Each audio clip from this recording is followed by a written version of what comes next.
What if becoming human was never part of a grand design? What if it wasn't a destined milestone on the march of evolution, but the slow, blind result of a million quiet accidents? Imagine a long chain of survival, driven by changes so impossibly small that no one living in the heart of ancient Africa could have ever perceived them. A lineage of great apes simply began to shift, in a way that would eventually rewire the world. But it didn't happen all at once, and it certainly didn't happen the way most of us imagine. Before we journey any deeper into this ancient dusk, take a quiet moment to like this video and subscribe. If you find yourself drawn to the deep mysteries of our past, you are in the right place. The change doesn't begin with a triumph. It starts in the shadows. It begins on damp soil, high up in creaking branches that still bear the weight of a body built entirely for the climb. Somewhere in ancient Africa, long before anyone could speak of a people, long before riverbanks were littered with shattered stone, long before the flicker of firelight danced against cave walls, a population of apes is evolving in a world that is losing its ancient stability. The great canopy still holds its ground, but it no longer stretches on forever. The dense patches of green begin to thin out. The lush corridors narrow. The seasons grow restless and unpredictable, and the rains begin to change their rhythm. In certain places, the tree line pulls back just enough to reveal new horizons, new dangers, and new opportunities. Nothing in this exact moment announces the future. Nothing declares that one lineage, out of so many, is taking its first hesitant step on the long road to becoming human. Yet, this is exactly where the mystery lives. It doesn't reside in a sudden leap. There is no single miraculous turning point. It lives in a landscape that is slowly beginning to bend the old rules. We are so deeply tempted to draw a clean line in the sand. We want to believe that one bright morning, an ape woke up to a brand new kind of existence. But the real world refuses to work that way. Evolution is never a switch you flip in the dark. It operates through the slow, agonizing accumulation of differences across generations, so vast that no living mind could ever count them. It works through tiny, fleeting advantages that barely seem to matter when they first appear. What later becomes a defining human trait often begins as something incredibly modest. A slight shift in habit, a subtle change in posture, a new item on the menu, or a different rhythm to the day. The creature at the very beginning of this story is not a half-finished person. It is not an awkward, fumbling rehearsal for humanity. It is a remarkably successful ape, perfectly tailored to its time, living completely in a world of predators, fruiting cycles, rival troops, sudden storms, punishing droughts, infants to protect, and distances to judge. Its life is entirely in the present tense. Its future is beautifully invisible. This matters because one of the most stubborn misunderstandings about human origins is the idea that we descended from the monkeys or apes we see at the zoo today. We look at chimpanzees or gorillas and imagine them as unfinished drafts of something that achieved perfection in us. But the bones left behind in the earth suggest a story that is far stranger and far more humbling. You do not descend from modern apes. You and the apes alive today descend from a shared ghost, a common ancestor buried impossibly deep in the folds of time. Those ancestral populations are gone. Their bones are heartbreakingly rare. When science gives them a name, It is just a temporary pin stuck into a fragmented map. Researchers still argue over the exact shape of the family tree, the precise moment when certain branches split, and even what our most crucial ancestors looked like. The evidence is broken, but the overall shadow it casts is clear enough. Somewhere among the apes of Africa, one branch begins to walk a different evolutionary path. Other branches will drift through time to become the chimpanzee, the bonobo, the gorilla.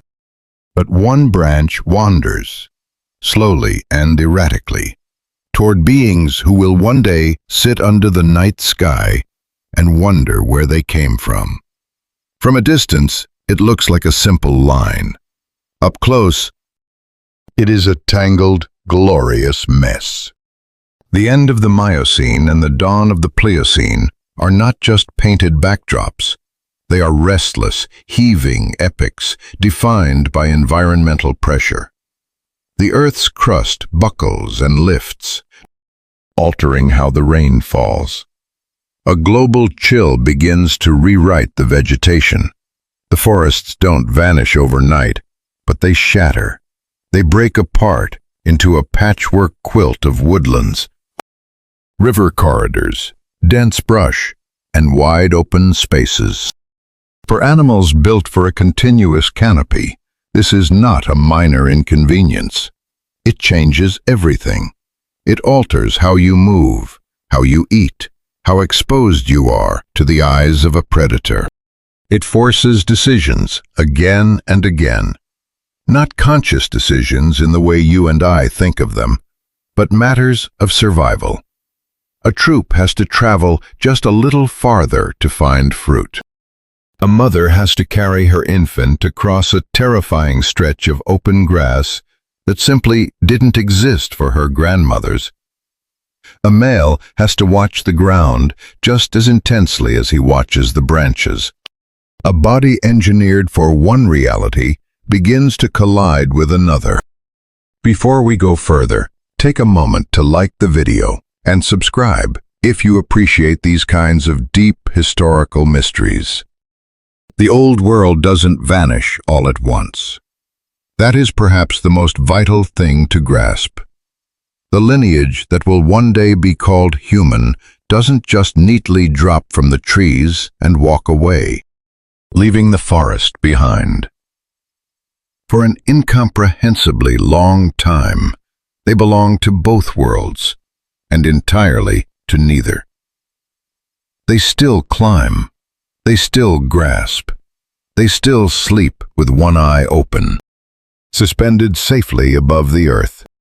And yet, they are being tested at the edges, out there in the unstable margins, where the woods open up and close back in, where the food is patchy, where moving across the dirt begins to matter in a way it never did before.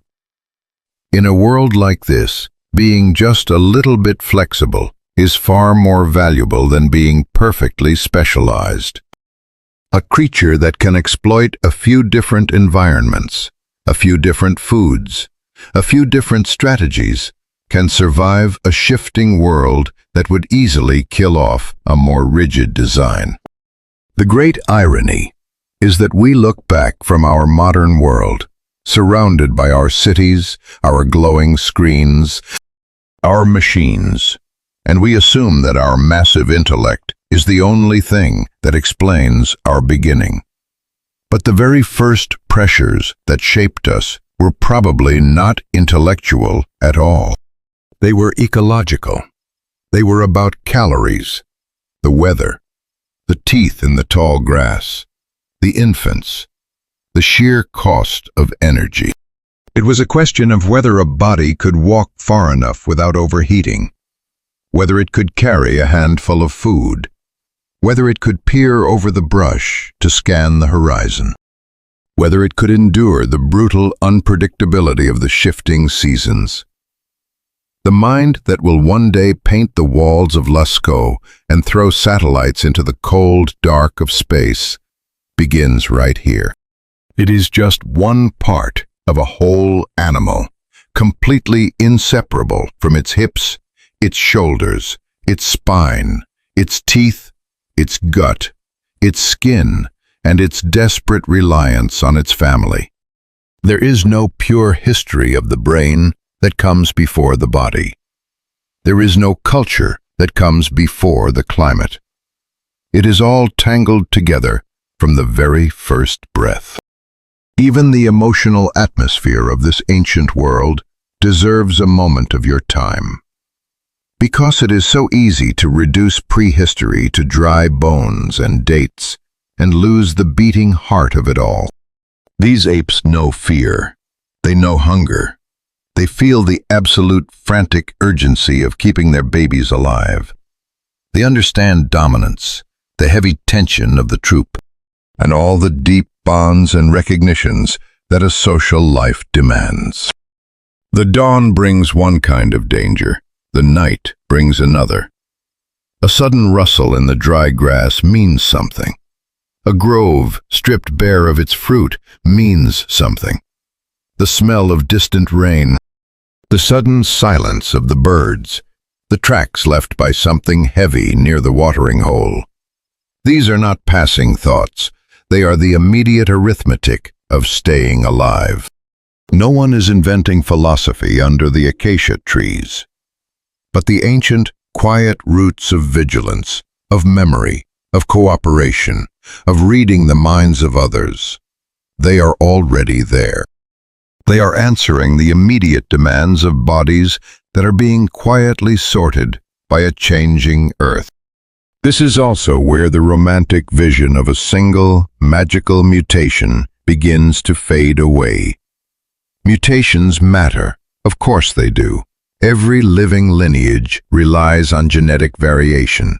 Without it, natural selection has no raw material to sculpt. But no single genetic typo explains the making of humanity. Evolution is not a lonely spark in the dark that instantly turns one creature into another. It is a deeply layered process. Countless variations bubble up. Most mean absolutely nothing. Many are lost to the wind.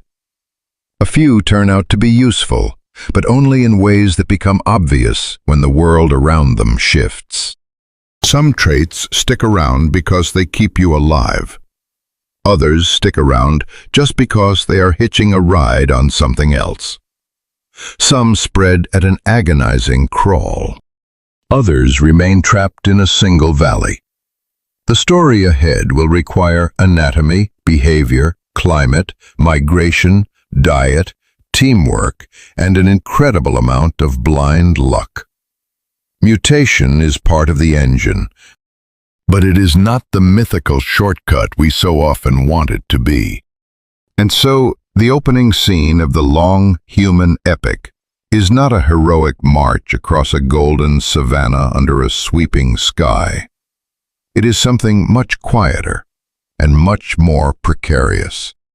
It is a marginal world of broken forests and nervous dashes across the open dirt.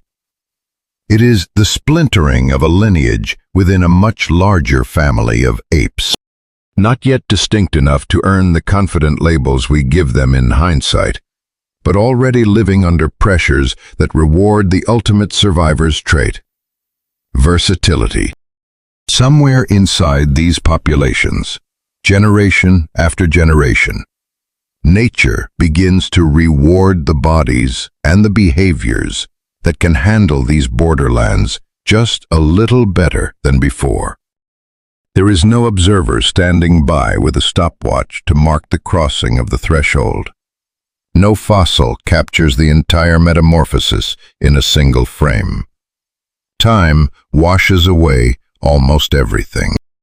What we are left with is a handful of fragments, a few teeth, a shattered bone, a faint chemical whisper in ancient soil, and the undeniable reality that one lineage of apes simply refused to stay the way they were.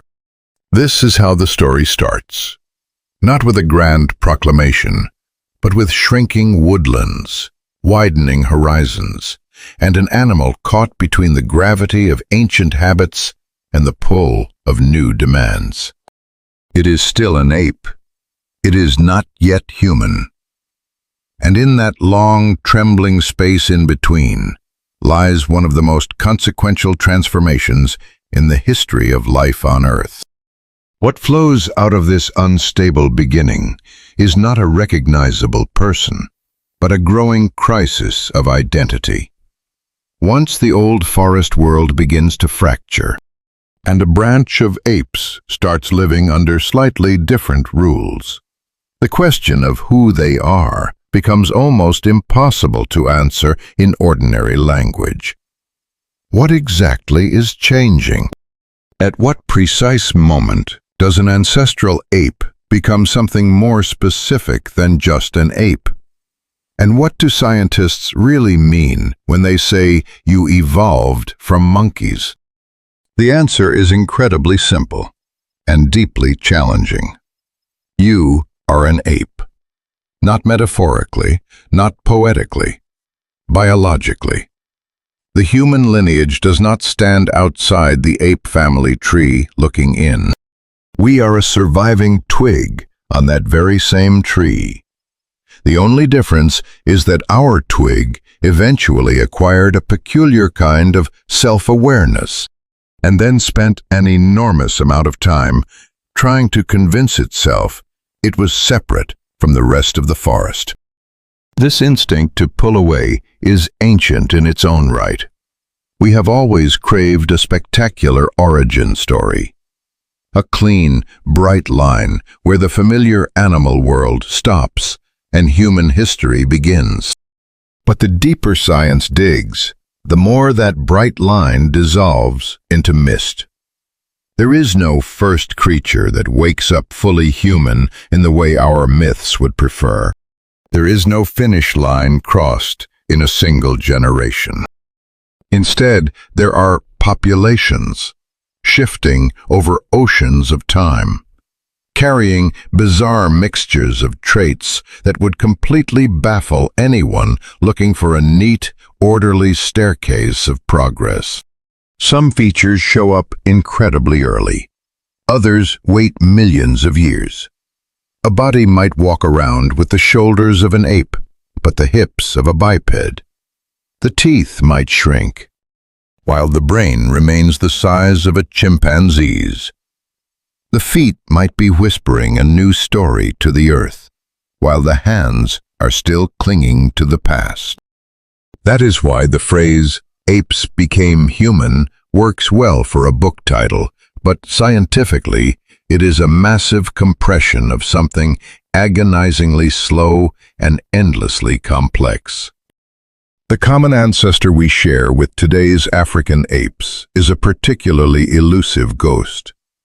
We usually picture it as a chimpanzee standing at the very bottom of our family tree. But that is almost certainly wrong. Chimpanzees have been evolving for exactly as long as we have.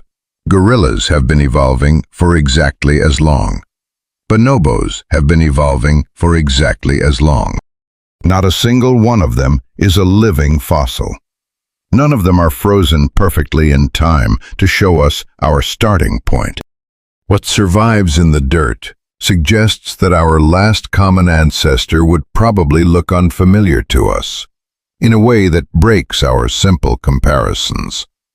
It might have shared a few traits with chimps, a few with gorillas, and some with neither of them. Its body, its habits, its home, they remain cloaked in shadow, because the fossil record right around that crucial split is agonizingly thin. It is broken, scattered, and unevenly buried across time and space. This lack of evidence matters more than most people realize. Fossils do not arrive on our desks as complete biographies. They arrive as fragments, crushed, warped, stripped of the soft tissue and the behaviors that made the animal a living, breathing whole. A few teeth might survive where an entire skeleton melts into the earth. A jawbone might endure while the hands, feet, and spine turn to dust. The dirt might perfectly preserve one landscape and completely erase the one right next to it. The dense forest environments where many of these early apes lived are notoriously terrible at making fossils. In the damp jungle, bones are chewed up by scavengers, dissolved by acidic soil, scattered by the rain, and buried in ways that leave nothing but ghosts. The evidence is incomplete. And this isn't just a minor frustration for scientists. It shapes the entire conversation. A huge part of paleoanthropology is the daring attempt to rebuild an entire way of life from a piece of bone small enough to hold in the palm of your hand. Despite all this, a few names do float up from the deep dark.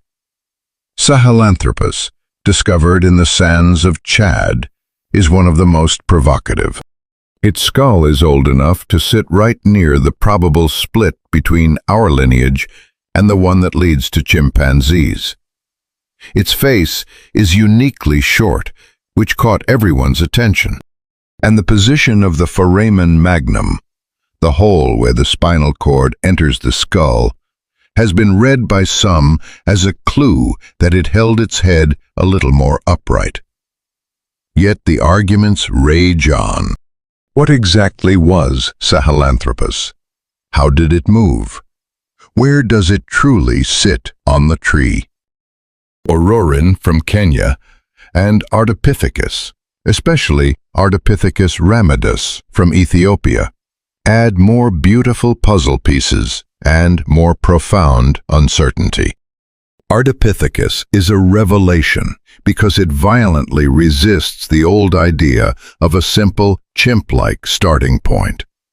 Its anatomy points to a creature that was comfortable climbing in the branches, but also capable of walking on two legs. And it lived in woodlands, not out on the open, baking savanna.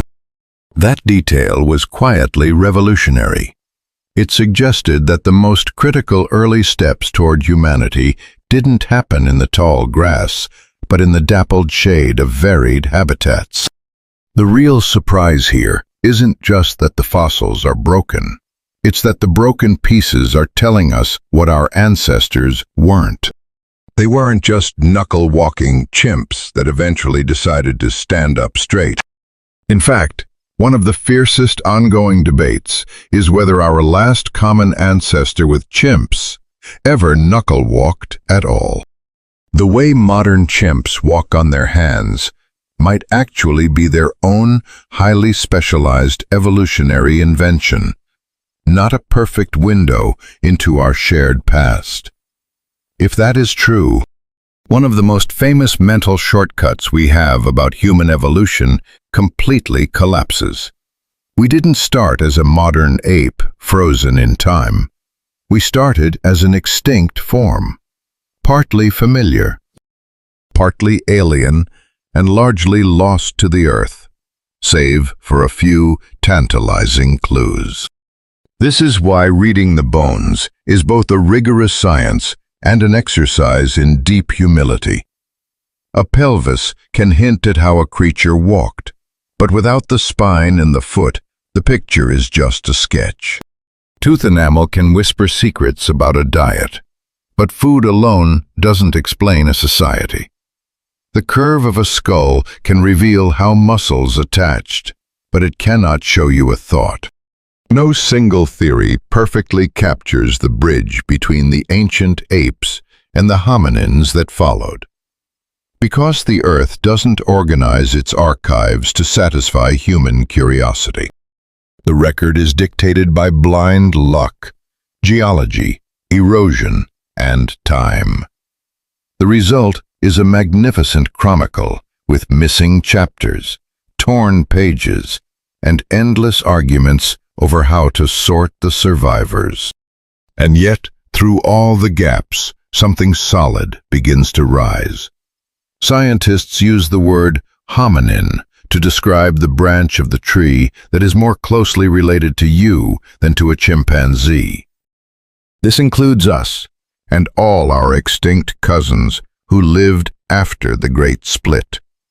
The moment this branch exists, the story is no longer about apes in general. It is about a very specific family of apes, drifting into uncharted territory.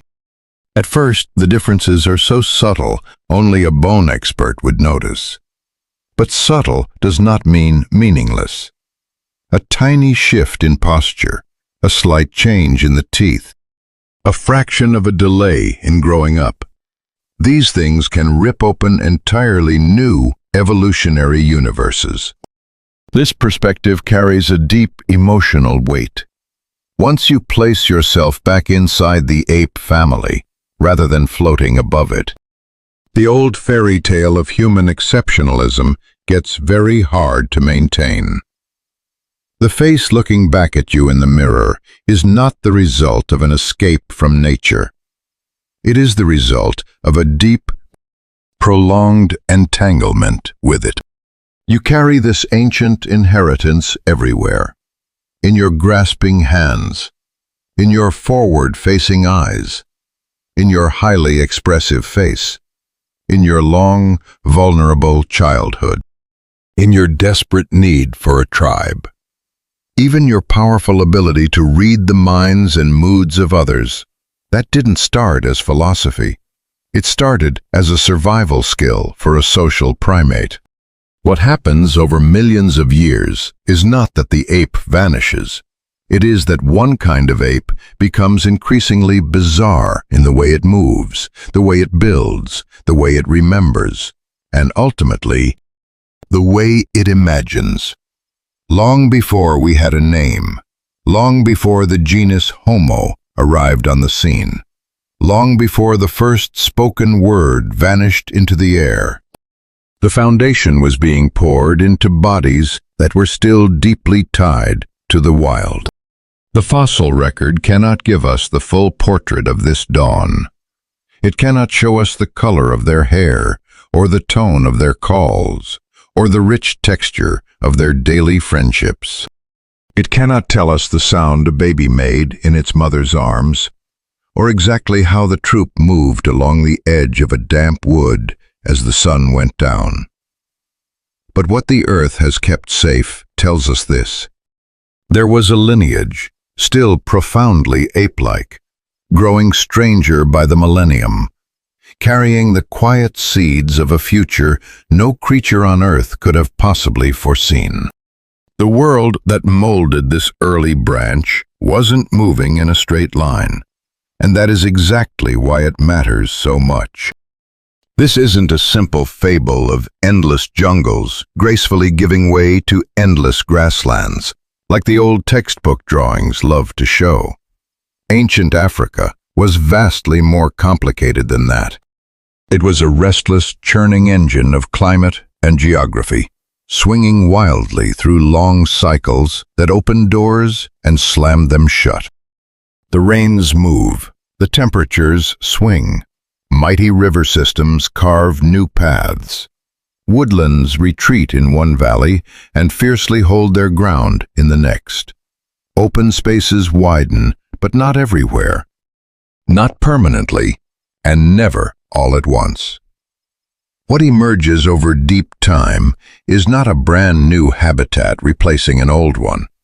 It is a patchwork, a dizzying mosaic of forest edges, dappled woodlands, thick brush, floodplains, lake shores, and grassy expanses that demand a completely different kind of survival. For the apes living through this, the test isn't just about surviving a harsher world. The test is surviving unpredictability itself. That might sound like a small distinction, but it is everything. Animals can become brilliantly specialized for stable conditions. They can thrive in worlds that stay perfectly consistent, allowing their bodies to tune themselves to a single frequency over thousands of generations. But a world that refuses to sit still rewards something else entirely. It rewards flexibility. It rewards a wide tolerance. It rewards the creature that can exploit a sudden opportunity before it vanishes into the dust. A fruit tree that fed your ancestors for centuries might suddenly fail during a brutal dry year. A shady, safe path between feeding grounds might dry up and turn to dust. A watering hole might shrink to a puddle, dragging predators and prey together into a terrifying tight circle. The geological evidence is clear. The environment wasn't just transitioning. It was violently unstable. And that instability might be the greatest hidden architect of our history. The Earth itself was applying the pressure. East Africa in particular was being tortured by tectonic plates. Uplift, tearing rifts, volcanic ash, and the slow buckling of mountains altered local weather in chaotic ways. Lakes swelled and vanished. Rain shadows starved entire valleys of water.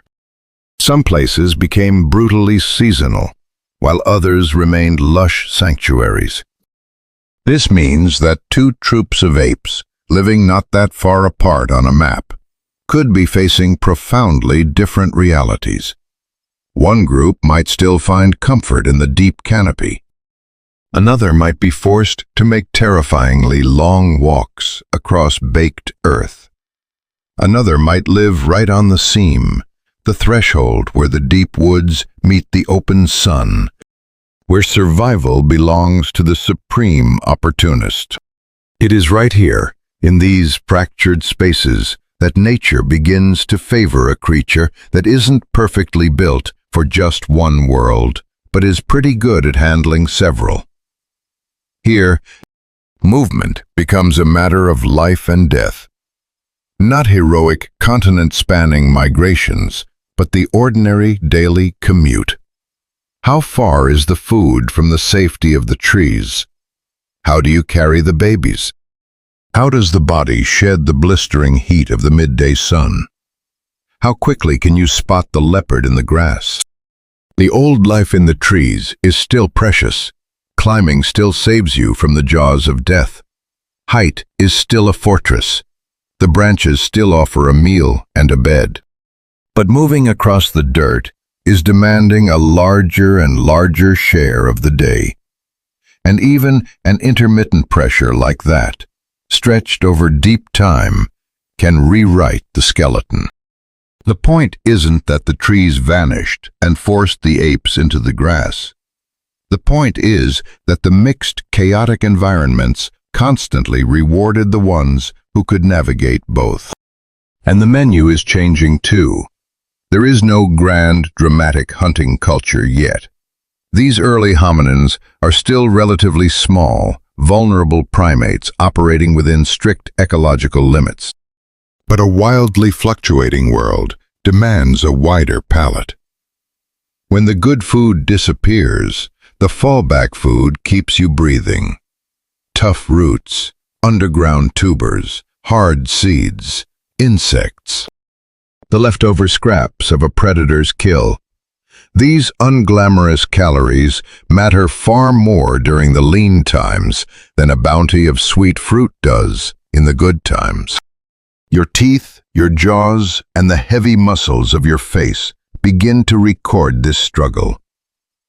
Some later branches of our family will go all in on heavy chewing, building massive skulls to grind down tough vegetation. Others seem to keep their options open. Scientists still argue over exactly who was eating what, but the grand theme is undeniable. A chaotic world doesn't just change where your body walks. It changes what your body has to process to stay alive. And this bleeds deeply into how you live with others. We tend to think of evolution as a story written only in bones. But behavior is a powerful evolutionary force. When the world becomes unpredictable, the troop becomes your lifeline.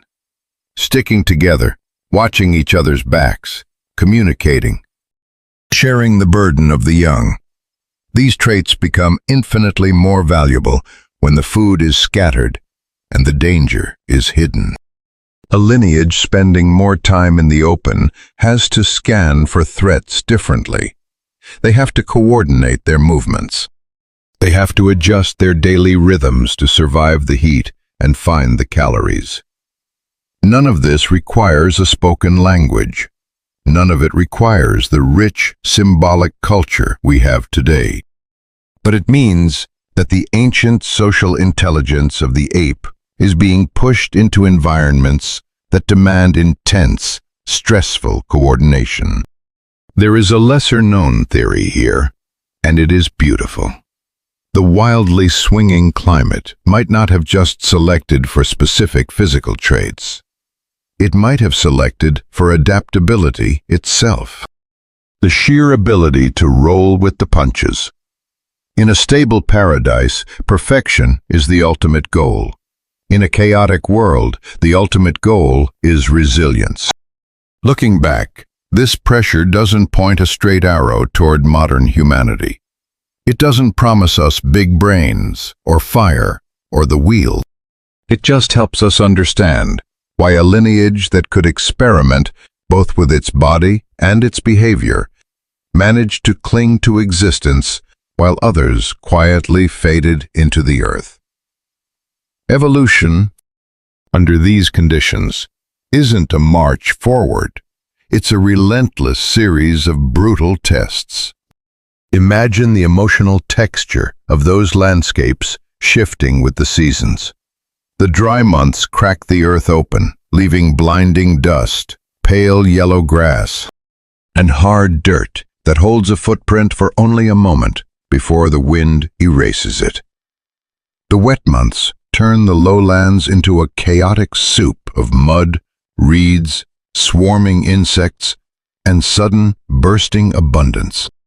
The edge of a forest feels like a haven at dawn and a death trap by mid-afternoon. The sounds of the night carry differently when there are no trees to catch them. Finding a dead carcass is a miracle of calories, but it is also a terrifying risk. Water brings life together, forcing the hunted to drink right next to the hunter.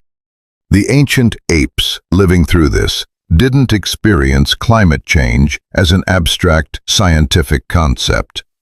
They felt it in their bones as the raw anxiety of tomorrow's meal. The desperate hope of surviving the dry season. The terrifying calculus of crossing an open field. This is why the old savanna-only theory of human origins, as famous as it was, just isn't enough anymore. The Earth tells a more nuanced story. The woodlands never stopped mattering. The open spaces mattered. But the transition zones, the edges between them, might have been the crucible. Standing up to walk, for instance, wasn't just a trick for endless grassy plains. It might have been born in the mixed brush, where climbing, carrying, looking over the tall weeds, and saving energy all played a part in surviving the afternoon. The diet widened not because one perfect food vanished forever, but because nothing could be trusted, and flexibility was the only currency that mattered. Social bonds deepened, not because evolution had a blueprint for modern cities, but because the isolated individual died and the cohesive group lived. No single answer explains this era. Climate, anatomy, and behavior are swirling together at scales we can barely comprehend. Local conditions wildly differ. Species overlap. Some populations dig in and specialize. Others stay loose and generalize. Some evolutionary gambles fail completely. Others leave descendants. And the fossils we have are heavily biased toward the environments that happen to preserve bone, and the sheer luck of a scientist walking over the right patch of dirt on the right day. Yet step back, and the pattern holds. The human lineage was not born in a calm, abundant Eden. It was forged in a world that kept flipping the board. And perhaps that is the deepest meaning of the changing African landscape. It didn't design humanity on purpose. It just kept destroying the old equilibrium. It shattered the comfortable routines. It turned certainty into a gamble. It pushed a family of apes into the margins, where versatility was tested every single day, where a body could no longer rely on the deep forest, where a slight advantage in how you stood, how you walked, what you could chew, and how well you watched your neighbor's back began to compound. The lineage remains small. It remains deeply vulnerable. It is still an ape. But the world around it is demanding something new. Not all at once, not everywhere, and not in any way we would recognize today. But the earth is shifting beneath the walker's feet, and that, so often, is exactly how evolution begins. Long before the human brain ballooned into the organ that would dominate history, the body made a much quieter adjustment, and it did so in pieces. This is one of the strangest truths of our origins.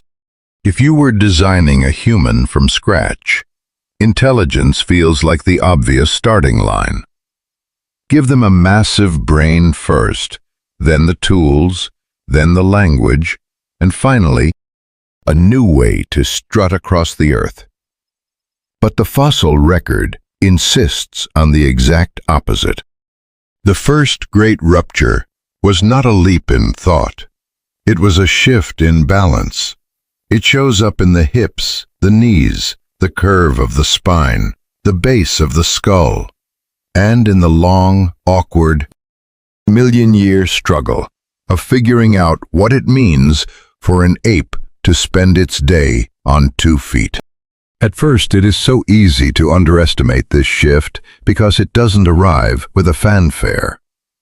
Early bipedalism is not the smooth, confident, energy-efficient stride of a modern human crossing a parking lot.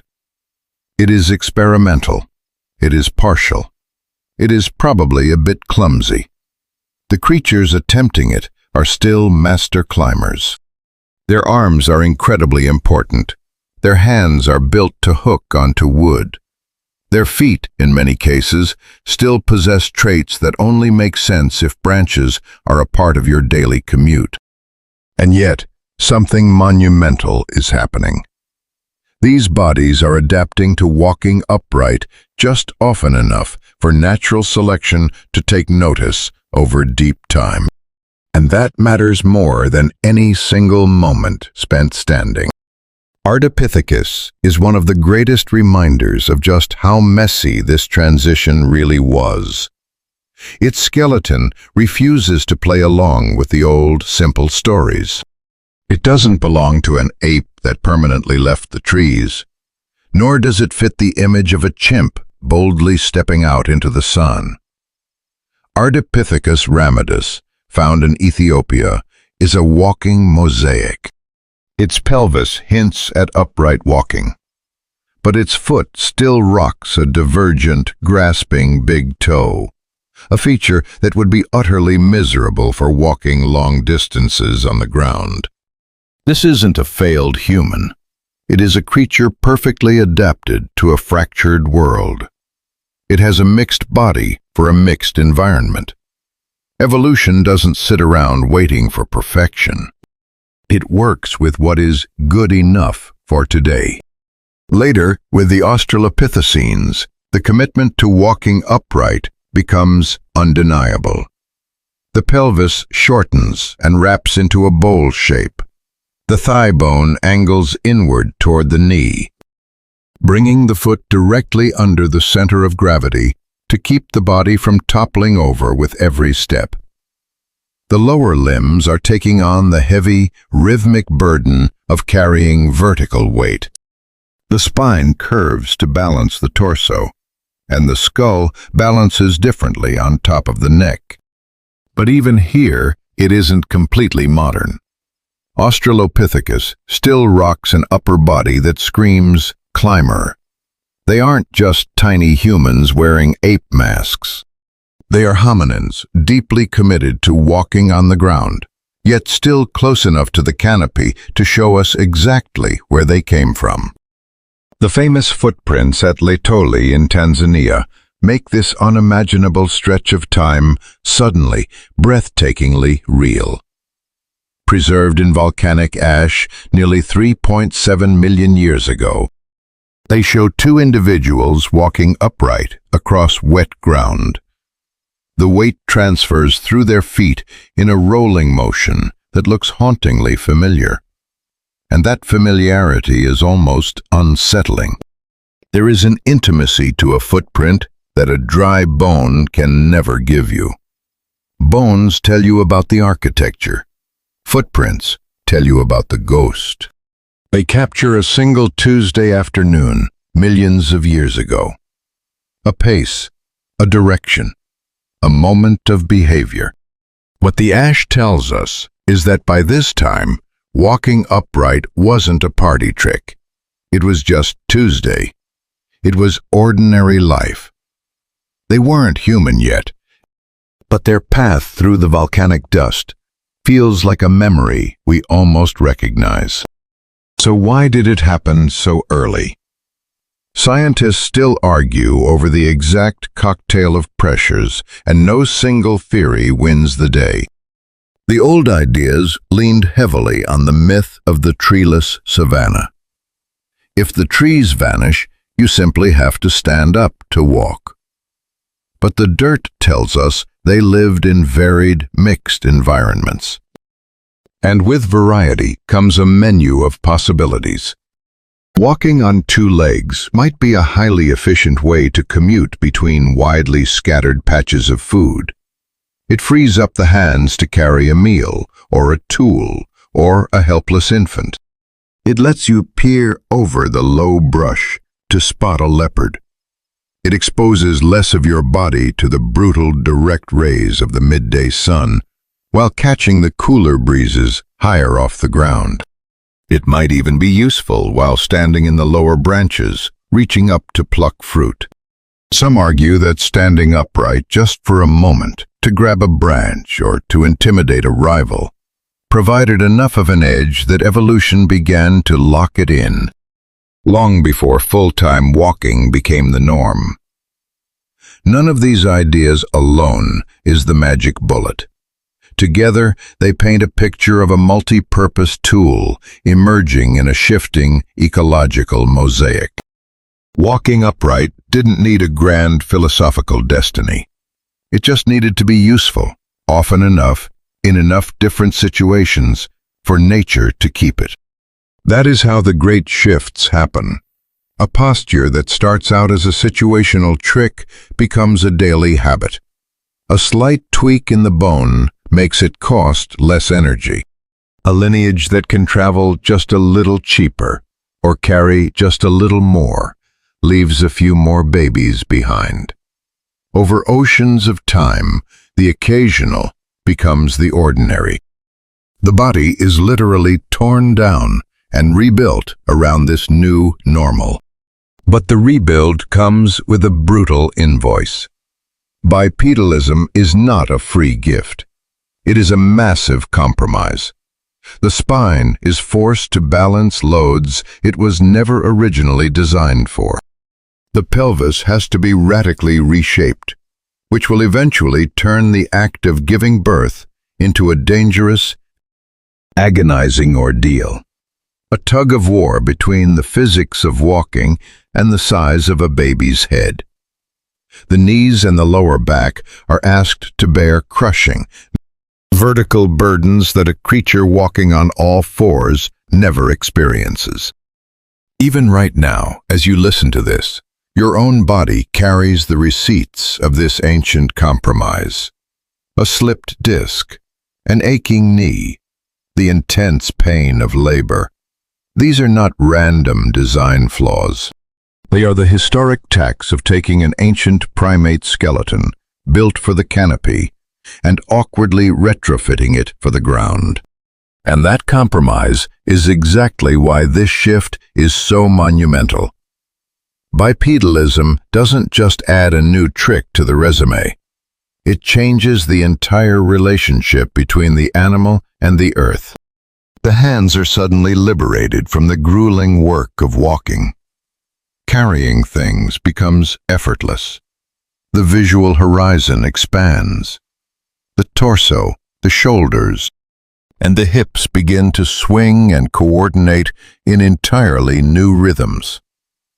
A creature that moves upright doesn't just walk differently. It begins to occupy space differently. And yet, the supreme irony is that all of this happens long before the one thing we associate with humanity truly arrives.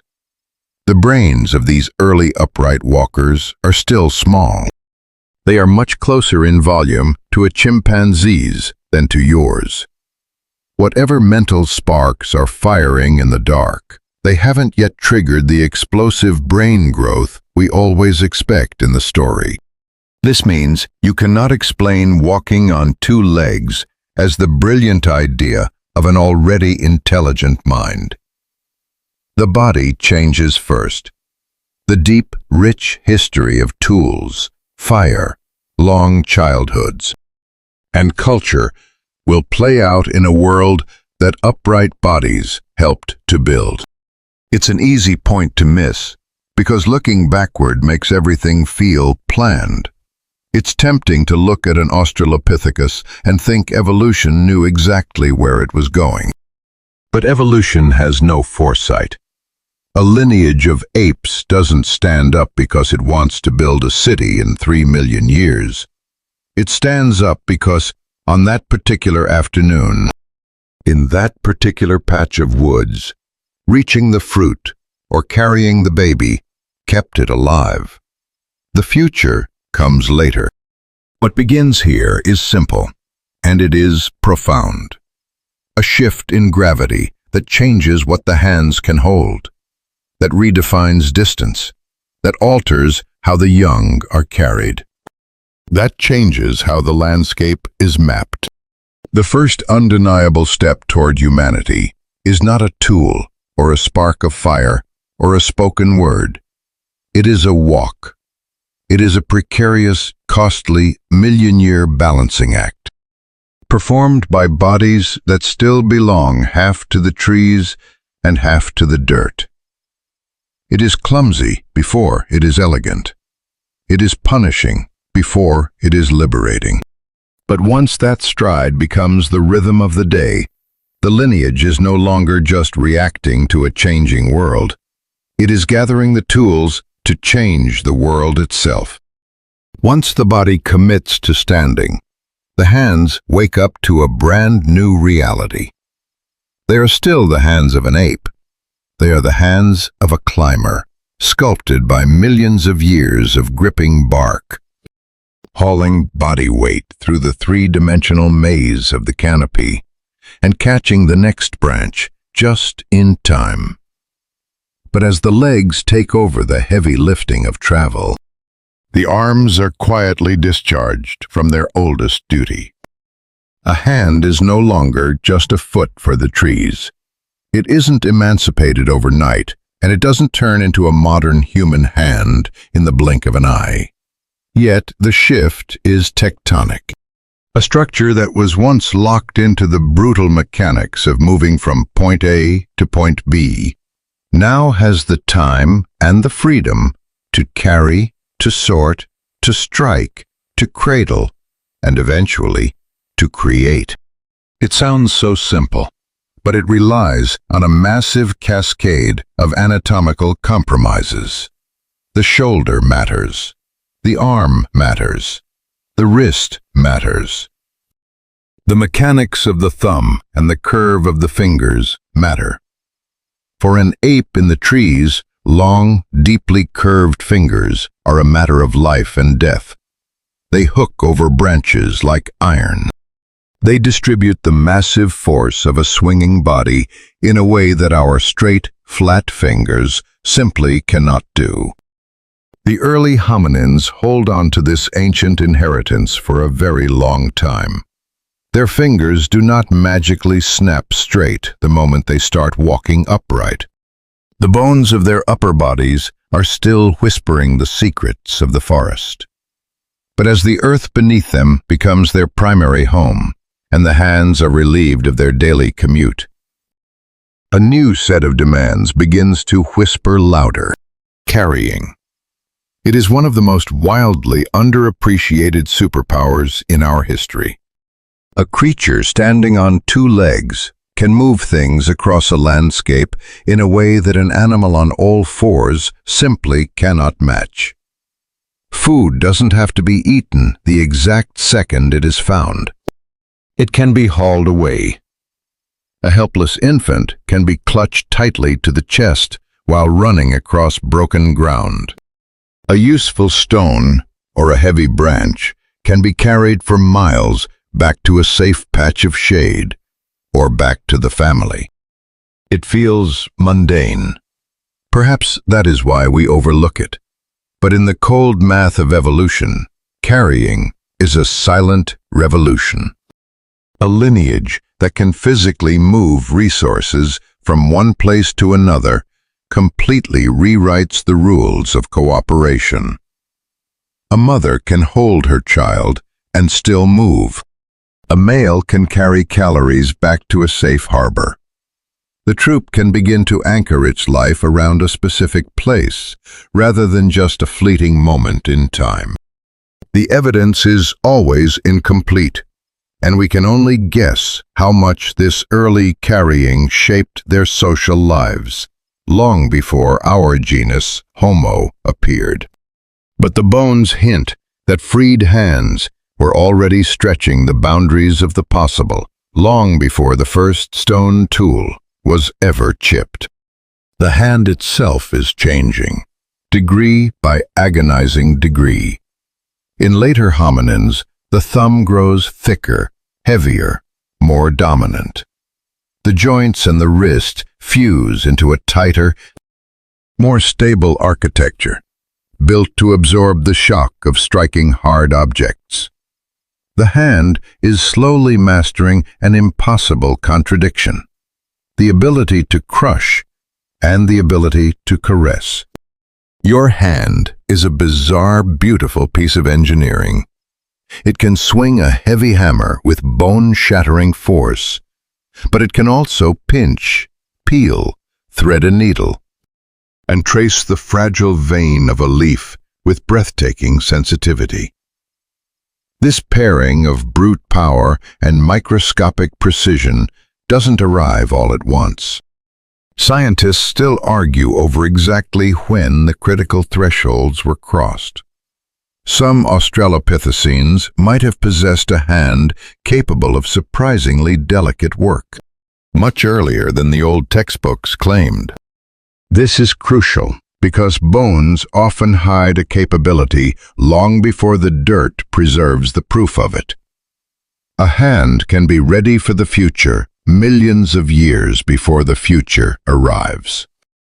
Organic tools vanish.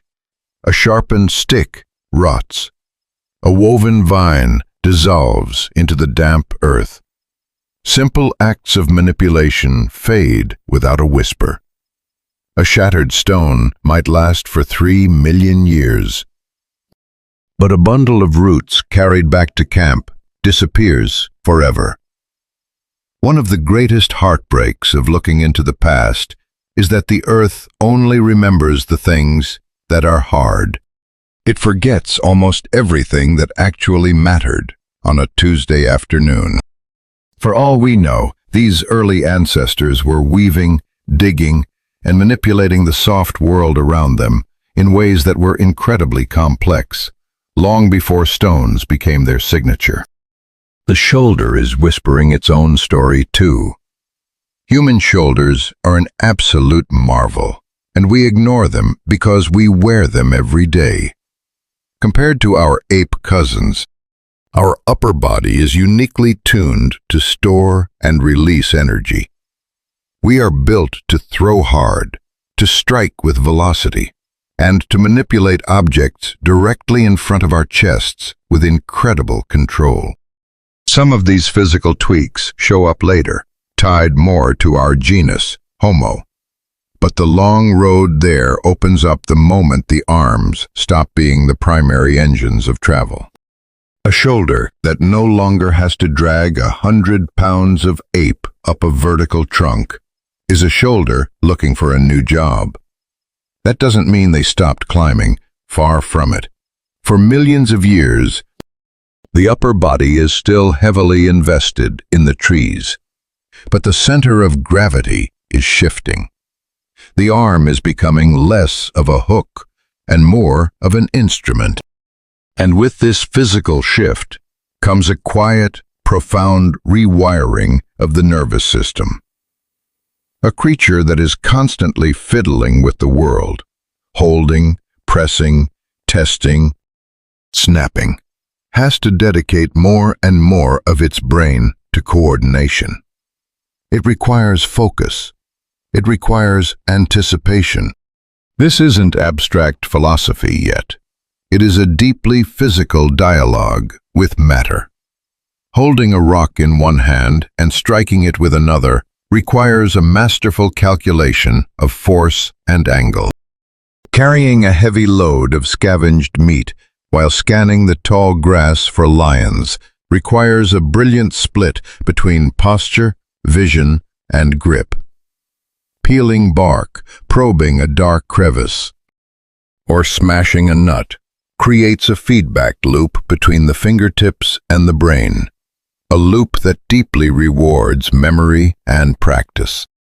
The world is no longer just a backdrop you walk through. It is a material you can manipulate. Now, modern apes manipulate things too. They use sticks to fish for termites. They smash nuts with stones. They fold leaves to drink water. This continuity is beautiful and vital. Human uniqueness didn't drop out of a clear blue sky. It grew out of a primate inheritance already overflowing with curiosity, a desire to tinker, and the ability to watch and learn. Chimpanzees, orangutans, capuchin monkeys, they are all fiercely intelligent engineers of the moment. The difference isn't that animals have paws and we have tools. The difference is the sheer, overwhelming intensity of it. The accumulation, the teaching, and the absolute, fatal reliance on these behaviors.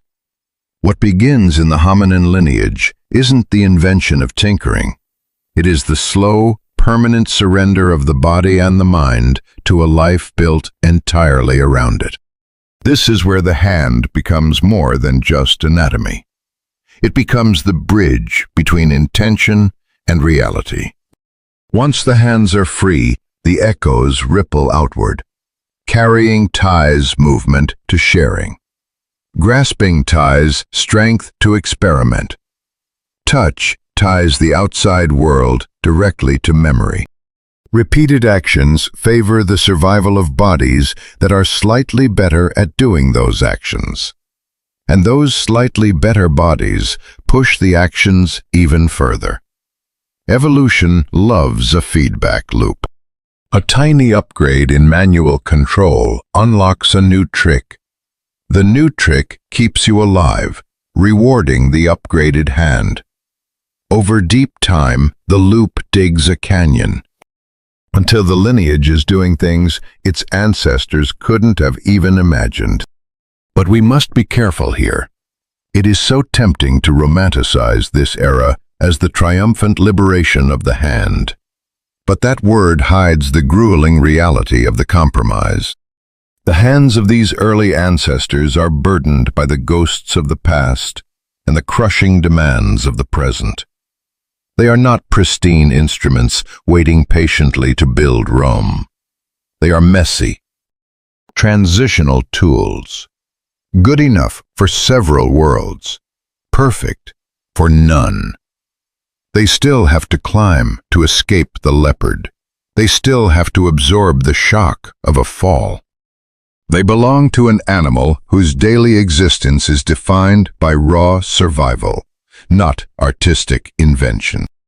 And yet, That is exactly why they matter so much.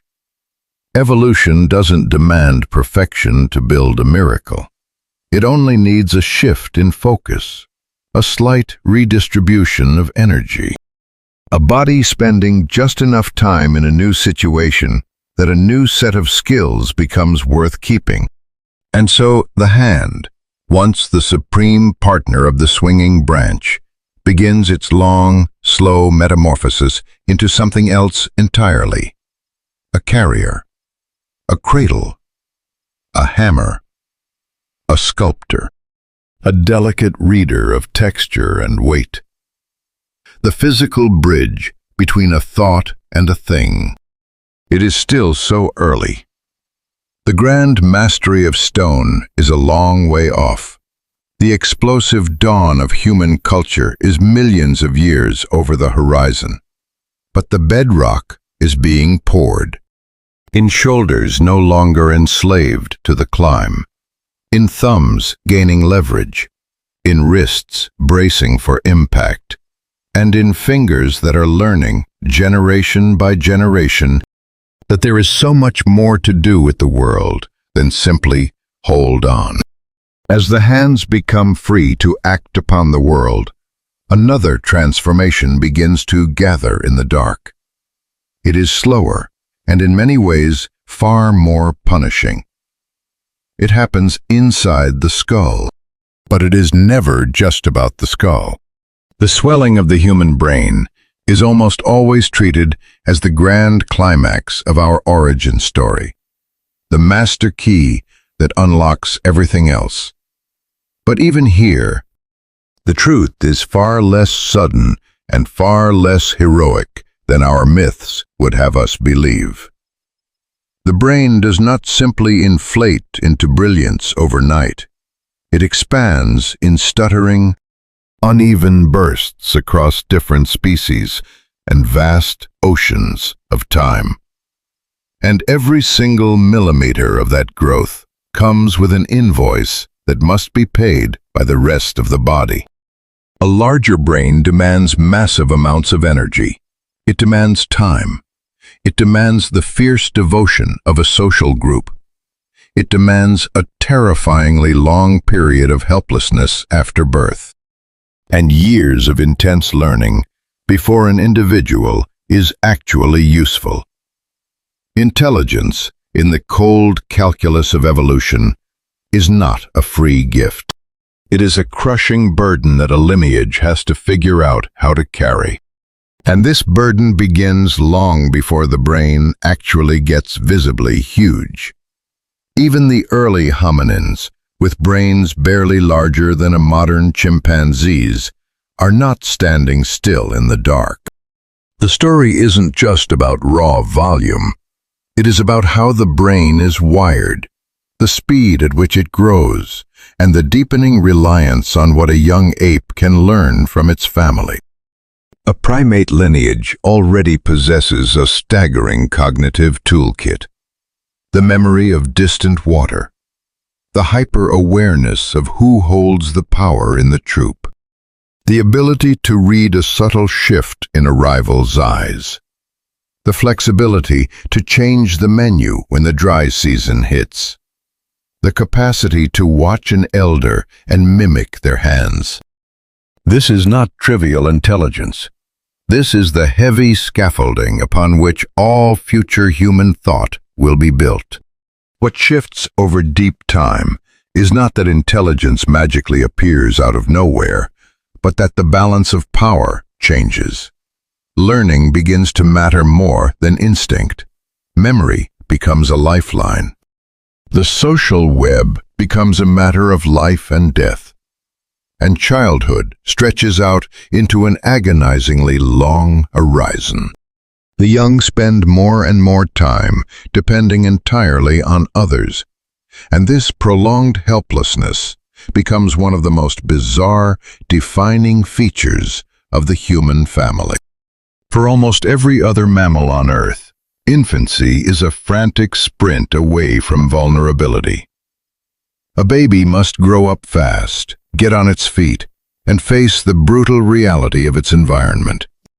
Primates already break this rule by pouring massive amounts of energy into fewer babies, giving them the time they need to map out the social and physical world. But the human lineage takes this rule and shatters it. A long, expensive childhood is incredibly dangerous. It means years of carrying, feeding, guarding, and tolerating a loud, helpless creature before it can contribute a single calorie to the group. For a species living in a wildly unpredictable climate, surrounded by predators and haunted by famine, keeping a child useless for a decade seems like an evolutionary death wish. Yet the bones tell us that this delayed maturity, this incredibly long runway of learning, becomes the ultimate human strategy. Children aren't slow to grow up because nature made a mistake. They are slow because the lineage is becoming addicted to experience. This addiction completely rewires the family. It alters the structure of the troop and the daily rhythm of survival. A mother cannot possibly keep a vulnerable child alive for years entirely on her own. Long before anything resembling modern human society took shape, natural selection was likely rewarding the groups that shared the heavy lifting. Shared vigilance, shared food, a deep tolerance for annoying juveniles, the slow transfer of knowledge. These things become absolute necessities when a brain requires years, not months, to download the software of survival. Scientists still argue over exactly how far back this extended childhood reaches, and which early hominins first crossed the line into human-like development. But the trajectory is clear. Bigger, more complex brains do not just create smarter adults. They create longer childhoods. They create deeper vulnerability. And they force the creation of social safety nets capable of keeping those children alive. This is where memory becomes much more than a neat trick. In a chaotic environment, memory is the difference between enduring and vanishing. Remembering where the water hides late in the drought. Knowing which grove of trees might still hold fruit after a brutal year. Recalling the exact bend in the river where the lions like to sleep. Remembering where to take shelter when the sky turns black. These are not luxuries. They are the tools of survival. A primate living a long life, deeply entwined in a complex social web, gains a massive advantage if it can store and retrieve highly detailed maps of time and space. The world is no longer just a series of immediate reactions. It begins to exist inside the mind, stretching backward into the past and forward into the future.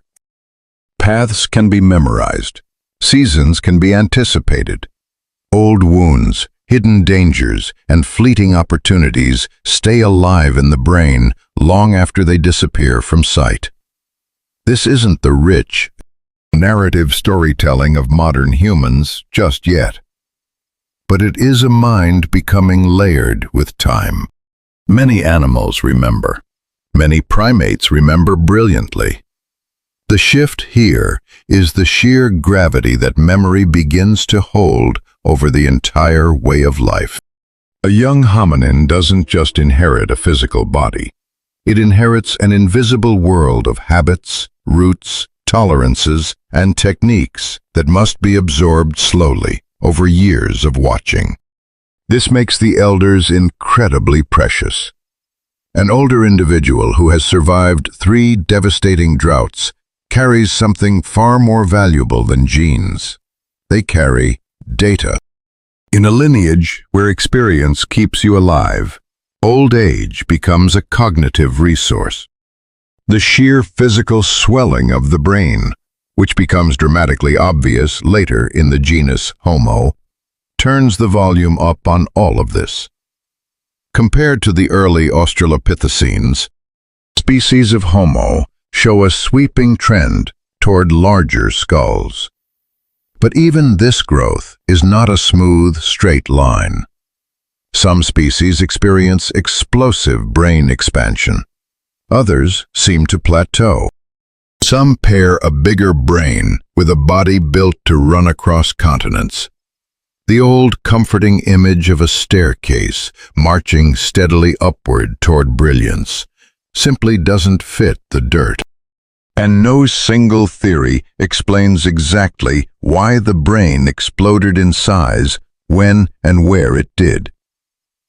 Diet matters, specifically gaining access to dense, high-calorie foods. Social complexity matters.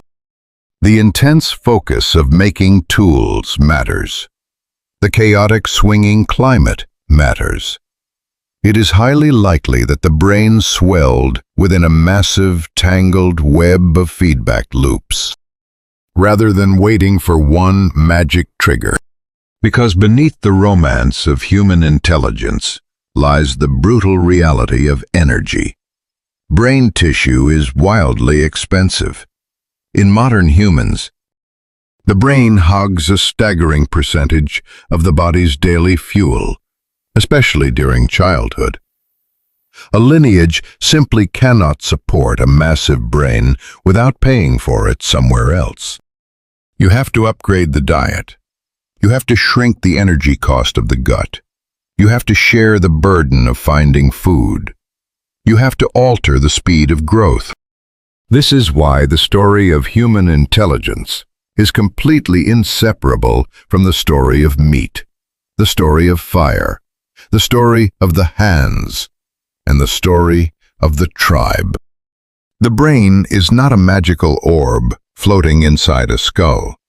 It is an engine, and it is fueled by hard work, by cooperative hunting and gathering, and by the desperate ability of a group to keep a helpless child alive, just long enough for its nervous system to finally pay dividends.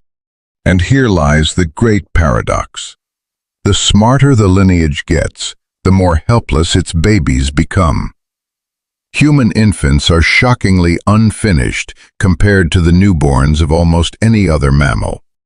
This unfinished state is partly the result of a physical compromise. The narrow hips required for walking upright, colliding with the need to birth a large head. But it is also a brilliant developmental gamble. It allows the brain to do the vast majority of its growing outside the womb, bathed in the rich, complex stimuli of the social world. The result is a species where the most cognitively terrifying adults are produced by the most pathetically dependent infants.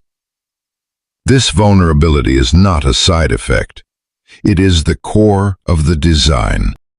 A long, helpless childhood is the exact price you pay for a mind capable of absorbing language, cultural nuance, tool-making, empathy, and the deep ecological map of the Earth.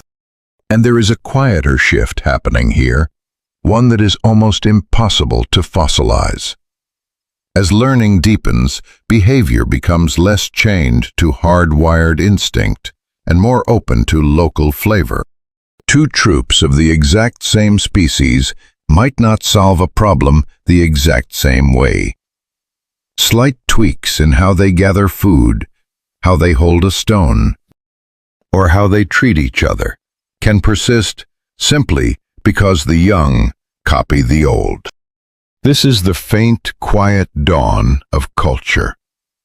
Not high art, not grand mythology, but shared, practical habits passed down through imitation and repetition.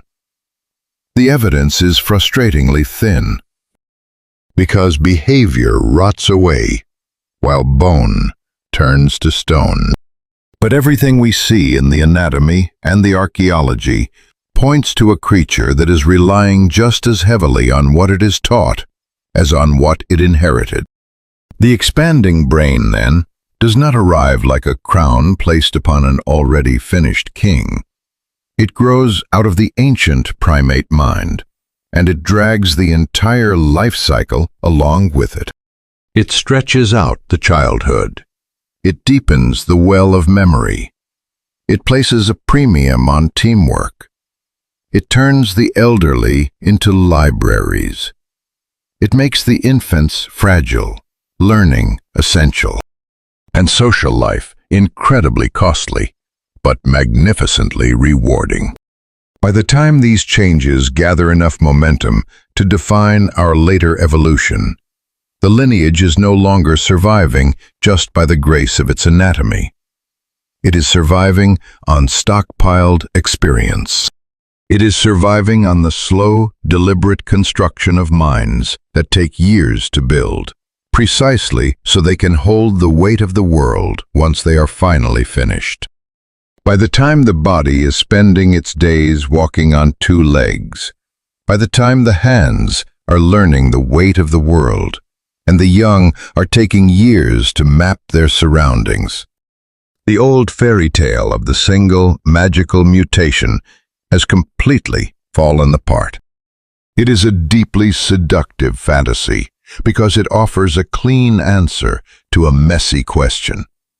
It whispers that somewhere, deep in the fog of prehistory, a random genetic spark struck an ordinary ape and instantly illuminated the first human mind.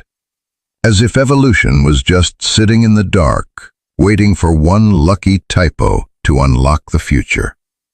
The appeal is obvious. It is simple. It is cinematic. It gives the sprawling, chaotic epic of human history a single pivot point. But almost everything science has uncovered about the mechanics of life completely destroys that neatness. Mutations matter deeply. Without them, there is no variation. And without variation, natural selection, genetic drift, and shifting climates have absolutely nothing to sculpt. Yet, no isolated genetic accident can ever explain the making of a human. What rises from the genome is something much slower, much wider, and in many ways, far more breathtaking. It is the slow-motion collision of countless genetic shifts, most of them tiny, interacting with bodies, behaviors, climates, and childhoods over millions of years. At the most basic level, mutation is not a VIP pass reserved for the grand dramatic turning points of history. It is a constant hum. DNA is copied generation after generation, and the copying is never flawless. Most of these typos are completely neutral. Some are fatal and vanish immediately. A rare few turn out to be incredibly useful, but only under the right conditions. Many do absolutely nothing visible at all, at least not on their own. This means that every population of every species on Earth is walking around carrying a swirling, invisible cloud of genetic variation. Evolution isn't waiting for a miracle. It is working with the messy ingredients that are already in the room, plus whatever new ones bubble up. In a stable paradise, many of these changes remain silent. But when the environment violently shifts, a trait that meant absolutely nothing yesterday can suddenly become the only thing keeping you alive tomorrow. This is incredibly vital to the human story, because the traits that make us who we are rarely controlled by a single, lonely gene pulling a lever. Walking upright is not one mutation. A massive, rewired brain is not one mutation. The shrinking of the teeth, the reshaping of the jaw, the curve of the pelvis, the dexterity of the thumb, the slowing down of childhood, the sweating of the skin, the rhythm of social behavior. None of these are simple on-off switches. They emerge through vast, chattering networks of genes. Genes that control growth rates, tissue formation, hormonal floods, neural wiring, and the incredibly sensitive clock of development. Some genes juggle multiple jobs at once. Some act very early in the womb, where a microscopic delay can cascade into massive changes in the adult body. Others don't change the structure of a protein at all. They just act as volume dials, deciding when, where, and how loudly another gene should speak. In many cases, the regulation of the code matters just as much as the code itself. This is a concept that easily slips through our fingers because pop culture still loves to imagine genes as simple blueprints with direct results. The gene for intelligence. The mutation for language. Biology is almost never that polite. A gene might help build a bone in one context and wire a neuron in another. A regulatory tweak might reshape a jawline not by inventing a brand new bone, but simply by hitting the pause button on a growth phase a little earlier than it did in the ancestors. The systems that build a body are deeply, hopelessly tangled. Nudge the timing of one phase, and the entire trajectory of the animal leans in a new direction. This is exactly why researchers talk about human evolution as a mosaic. Different parts of the body are shifting at different speeds, in different combinations, under entirely different pressures. The body does not march forward as a single, coordinated army. It is torn down and remodeled in pieces. Now, there are certainly specific genes that have grabbed the headlines because they seem tantalizingly close to explaining human uniqueness. FOXP2 is the famous one, heavily studied for its connection to speech and language. But despite the early hype, it is not the language gene in any simple sense. It plays a critical role in the neural and motor networks that allow for complex, rapid vocal control. And variations of it are found in countless other animals. Similarly, genes tied to brain development, skin, metabolism, immune defense, and skeletal growth have all been intensely scrutinized. But even here, we have to tread carefully. The picture is incomplete, and no single gene tells the whole story of something as profoundly complex as language, deep thought, or human empathy. Evolution rarely hands us a smoking gun. It is far more likely that human evolution leaned heavily on the slow, cumulative tweaking of regulation and timing. A slight delay in how long a child stays a child can alter the proportions of the entire adult body. A tweak in cranial development can soften the face and round out the skull. A shift in where a muscle attaches can change how an animal chews or how it balances on 2 feet. Over oceans of time, these shifts collide, and natural selection ruthlessly decides which combinations survive the winter. The process is wildly nonlinear. Some mutations are entirely useless unless the environment happens to demand them. Some offer a brilliant advantage, but carry a heavy biological tax. Some spread through a population purely by blind luck, drifting along because the group was small enough for chance to take the wheel. Others lay dormant, waiting for the ecology to shift around them. In this light, evolution is neither a pure accident nor a grand design. Mutation supplies the chaos. Selection acts as the brutal editor. The environment sets the stage. And history dictates which ingredients are actually in the pantry at any given moment. This is why the word accidental demands respect. Mutations happen without a shred of foresight. They do not appear because a lineage desperately needs them. In that sense, yes, they are blind accidents. But once that variation exists, its survival is not random at all. A body that can walk just a little more efficiently between scattered fruit trees will leave more babies in a drying world. A brain that can absorb a longer childhood will thrive in a complex social troupe. A physiological tweak that handles blistering heat, or digests a new tuber, or fights off a local parasite, can become the absolute bedrock of survival. The accident is merely the arrival of the raw material. The masterpiece is what the brutal grind of survival does with it. And there is a quieter, even more complex layer to this. Human evolution wasn't just driven by fresh, shiny new mutations arriving just in time. It was deeply shaped by ancient genetic variations, old ghosts carried quietly in the blood for millions of years, suddenly repurposed when the world changed. The raw ingredients for future survival were often already drifting through the ancestral troops, long before they became a matter of life and death. Natural selection doesn't just play with new cards. It constantly reshuffles the old deck.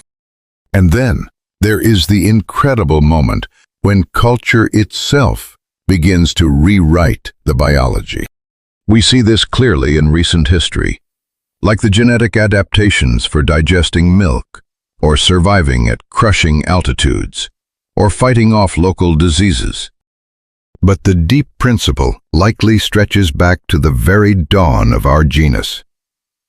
Once a behavior changes the physical world the body lives in, biology and culture are no longer flying solo. They are locked in a dance. The invention of tools changes what the teeth have to do.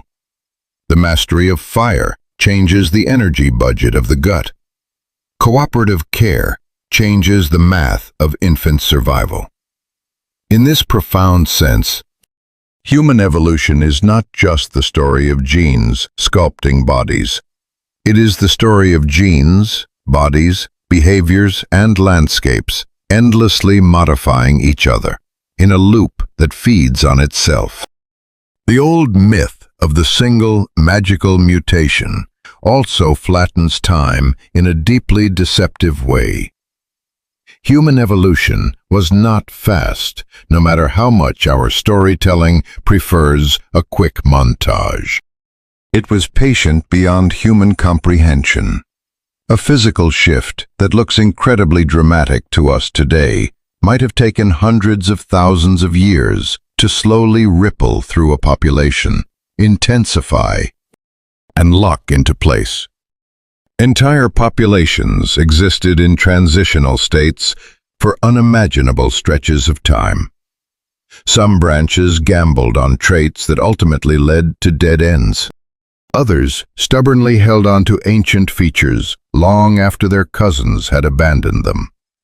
The family tree is heavy with limbs that do not lead to us, each one carrying its own unique, bizarre cocktail of the ancient and the new. There is no single doorway that evolution walks through. There are a million thresholds scattered across a million miles. So, when we ask if humanity was forged by a single, accidental mutation, the most honest answer we can give is yes and no. Yes, in the narrow sense that mutation is the chaotic engine of all life. Every major leap relies on countless genetic typos happening without a shred of foresight. But no, in the profound sense that no lonely accident explains the whole. You are not the result of a single DNA copying error. You are the result of countless variations, filtered through the violent instability of ancient climates, punishing landscapes, vulnerable childhoods, shifting diets, the desperate need for a tribe. and bodies that were already being radically re-engineered by the simple acts of walking upright and holding a stone. That answer might feel less satisfying than a cinematic lightning strike. It offers no clean moment of creation. It points to no secret switch hidden in a chromosome. And yet, it reveals something infinitely more beautiful. The human lineage didn't rise because a mutation suddenly banished the ape. It rose because a lineage of apes carried just enough useful chaos for just enough time under just the right pressures to become something exquisitely strange. The accident is real, but it is only the opening chord. What matters just as much is the magnificent, grueling symphony that history composed with it. As these invisible genetic changes pile up, and as natural selection ruthlessly tests which bodies can endure a fluctuating world, the evidence begins to break the surface. We see it in the hips, the spine, the feet. But then, it appears somewhere far more intimate. It shows up in the face. This is where the story of human evolution becomes almost uncomfortably recognizable.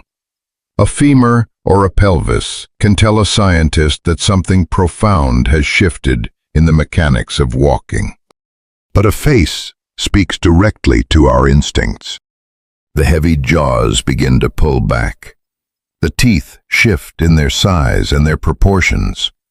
The heavy bone of the brow ridge arches or softens. The pronounced, muzzle-like snout of the ancient apes slowly begins to retreat in certain lineages. The architecture of the skull is being completely renegotiated, torn between the demands of heavy chewing, the physics of breathing, the balance of the head on an upright spine, and eventually the slow swelling of the brain. No single tweak makes a face human. It is the slow, cumulative layering of a dozen small compromises. Some are dictated by what is on the menu. Some are the side effects of a changing growth clock. Some are driven by the expanding vault of the brain case. And others are born of pressures we are still arguing about today. What emerges from the dirt is not a sudden revelation, but the agonizingly slow melting away of the ancient ape profile. The teeth are one of the most brilliant places to start, because they survive the brutal grind of time so beautifully, and because they are the direct collision point between an animal and its survival. In early apes, the canine teeth, especially in the males, are not just tools for eating. They are weapons. They are social billboards used for intimidation, threat displays, and fierce competition for dominance. But in the hominin lineage, those menacing canines begin to shrink.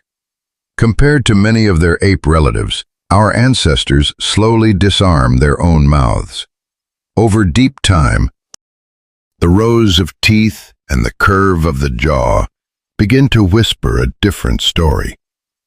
This reduction might signal a change in how they ate, or a profound shift in how they treated each other, or both. Scientists still debate exactly what these shrinking canines mean for the aggression, the mating habits, and the social hierarchies of early hominins. But the overarching theme is undeniable. A lineage that once flashed dagger-like teeth to settle a score is quietly stepping back from that kind of warfare.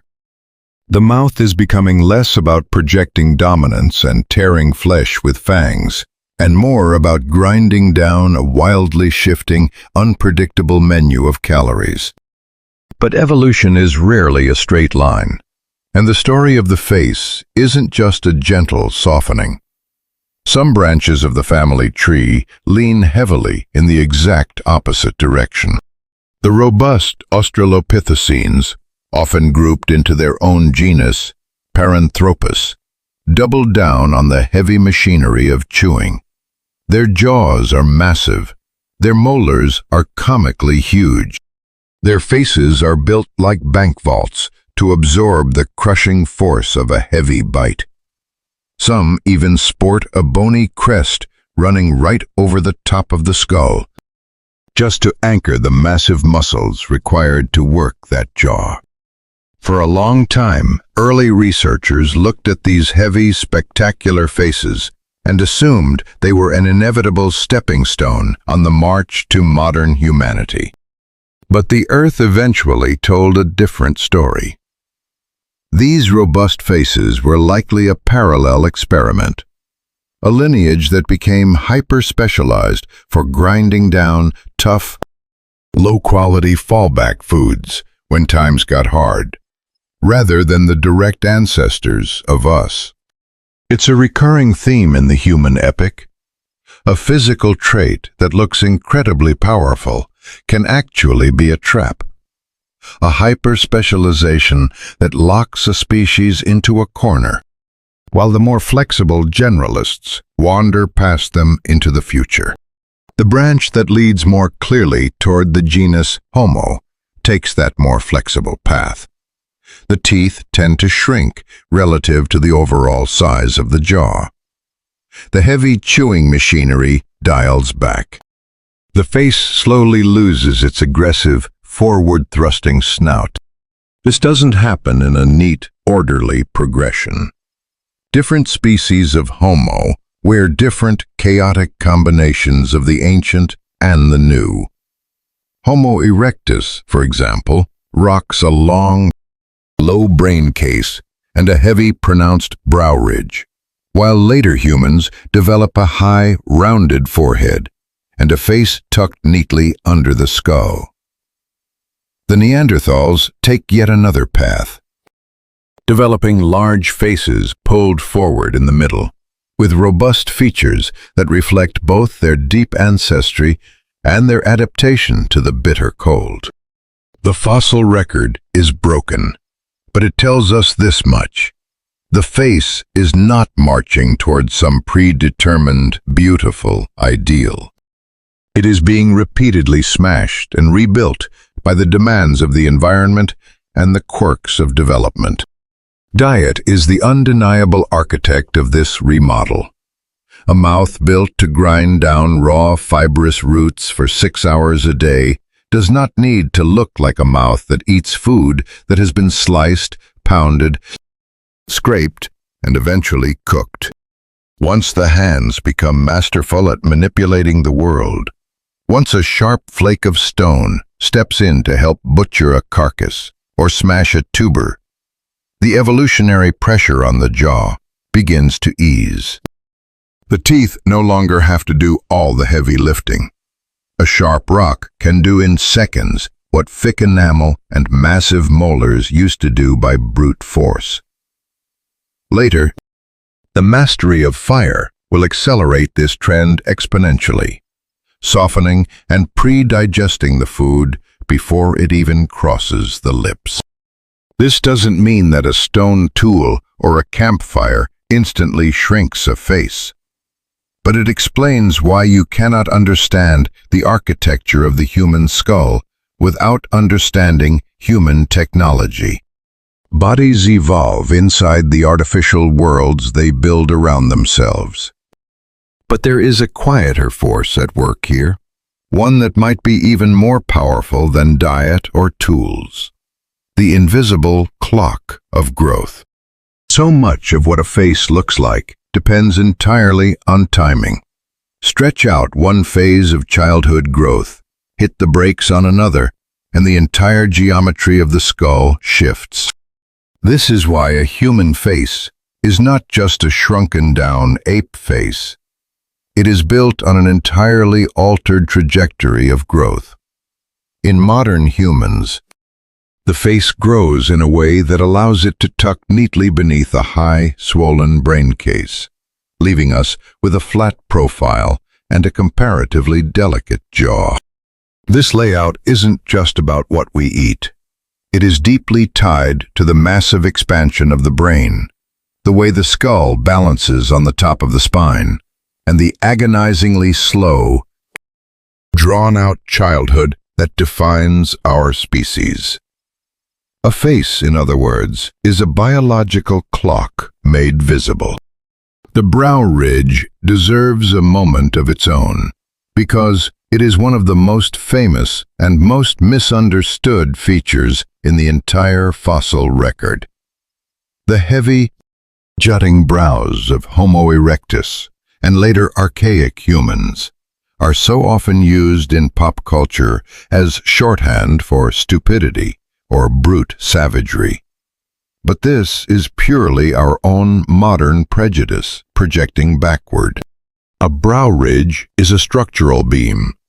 It is tied to the mechanics of the face, the architecture of the skull, and how the upper face handles the stress of chewing while sitting in front of a sloping brain case. It is not a dipstick for intelligence. In fact, some archaic humans with massive, highly complex brains carried heavy brow ridges long after other features had modernized. Their presence tells us about cranial engineering, not about the depth of their thoughts or the content of their character. It is a trap we fall into again and again when looking at ancient faces. We try to read morality and intelligence into anatomy. The bones refuse to support that habit. Further down the face, hidden in the throat, lies another profound mystery: the anatomy of the voice. Here, the evidence becomes agonizingly faint. Bones are terrible at preserving the soft, fleshy machinery of speech. A fragile hyoid bone here, the base of a skull there, the width of the spinal canal. From these scattered crumbs, researchers try to reverse engineer the breath control, the vocal range, and the physical potential for complex sound. The timeline of fully modern speech remains fiercely debated, but what the anatomy suggests is a slow, creeping reorganization rather than a sudden, miraculous invention. As the face pulls back and the skull balances differently on the neck, the vocal tract is dragged along for the ride. The physical potential for refined, controlled sound slowly improves. The body isn't speaking in full sentences yet, but it is laying down the biological tracks that language will one day run across. And hidden right at the bottom of the face is a small, bizarre detail: the human chin. It is so familiar to us that we never stop to realize how incredibly weird it is. Among all the hominins we know of, a true protruding chin is highly unusual. It is almost exclusively the signature of our own species, Homo sapiens. Scientists still argue over why it exists. Some think it is just a structural side effect, a piece of bone left protruding as the rest of the face and jaw shrank backward. Others suggest it helps absorb the mechanical stress of chewing, or even the stress of talking. While the debate rages on, the chin is a beautiful reminder that not every single human trait has to have a heroic, survival of the fittest origin story. Some things just happen. They emerge as the architectural leftovers of deeper changes happening somewhere else. Evolution is full of these structural echoes, features that look incredibly important simply because they hitched a ride on a larger wave of change. But faces are never just mechanics. They are profoundly social. For a primate, a face is a billboard of vital data. It broadcasts attention, mood, rank, intention, and identity. As the faces of the hominins changed, the intricate web of muscles beneath the skin changed with them. We can never truly reconstruct the emotional lives of extinct humans from dry bone. But knowing how deeply primates rely on facial communication, it is almost impossible to believe these physical changes were socially meaningless. A flatter face, a modified brow, subtle shifts around the mouth, and finer motor control over the lips and tongue.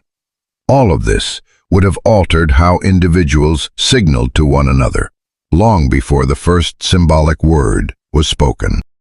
The bones suggest that these bodies were becoming not just mechanically different, but socially readable in entirely new ways. And so, the face of the human lineage is not a mask that suddenly drops away. It is not a straight line marching proudly away from the ape.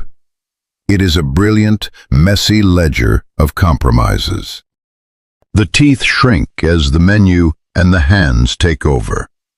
The jaws lighten in some branches and turn into heavy-duty grinders in others. The skull twists and warps to accommodate walking, chewing, and a swelling brain all at once. The vocal tract quietly reorganizes in the dark, and the expressions that flash across those faces almost certainly evolve right alongside the bone. By the time the later members of the genus Homo step into the light, the transformation is breathtaking, even if it is still unfinished. The ancient architecture of the ape hasn't been erased. It has been endlessly, ruthlessly edited, and in those revisions, the face begins to bear the undeniable signature of a creature that is no longer just absorbing the world it inherited. It is becoming a creature capable of looking at the world and reshaping it in return. Once the face begins to change, the deepest reason isn't hidden in the bone itself. It is hidden in the cold, unforgiving math of energy. Every living body is an accountant, balancing a ruthless ledger. Muscles demand fuel. Brains demand an astronomical amount of fuel. Long childhoods require years of unreturned investment. Walking across miles of broken, dangerous terrain costs calories. Carrying a child and producing milk costs calories. A lineage simply cannot become more active, more social, travel further, and grow a massively expensive brain unless it figures out how to extract more usable energy from the world, or how to spend the energy it has with extreme efficiency. This is why the epic of human evolution cannot be told just by looking at hip bones and skulls. It must be told through hunger, through the messy, daily problem of what you can put in your mouth, how hard you have to work to get it, how you share it, and how much energy your body burns just trying to turn that food into tomorrow. For an incredibly long time, the early hominins were opportunistic omnivores, scraping out a living right on the edge of ecological limits. Plant foods were the heavy anchor of their survival. Tubers, fruits, seeds, nuts, tender shoots. These gathered calories likely made up the vast majority of their daily intake, shifting wildly depending on the species, the landscape, and the unpredictable rains. Insects, eggs, and small animals played a role too. There was no single universal paleo diet that applied to every branch of the family.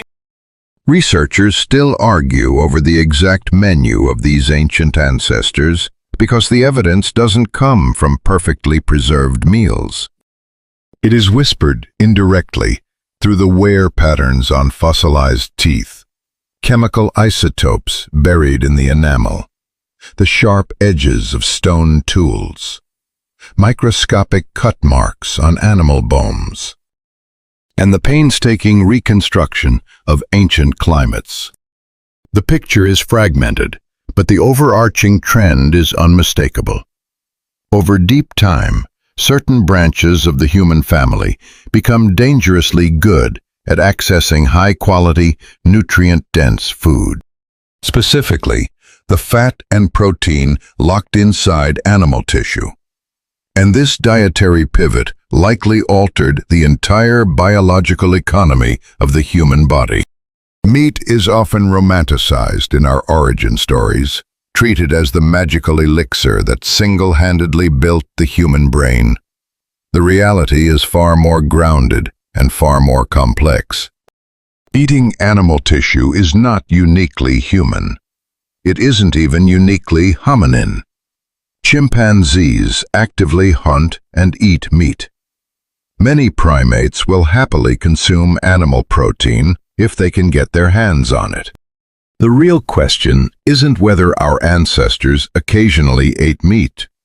The question is how often, how efficiently, and what happened when they started relying on it. Long before anyone was organizing a systematic hunt, there was the brilliant, terrifying art of scavenging. Imagine a carcass abandoned by a pride of lions or a pack of hyenas.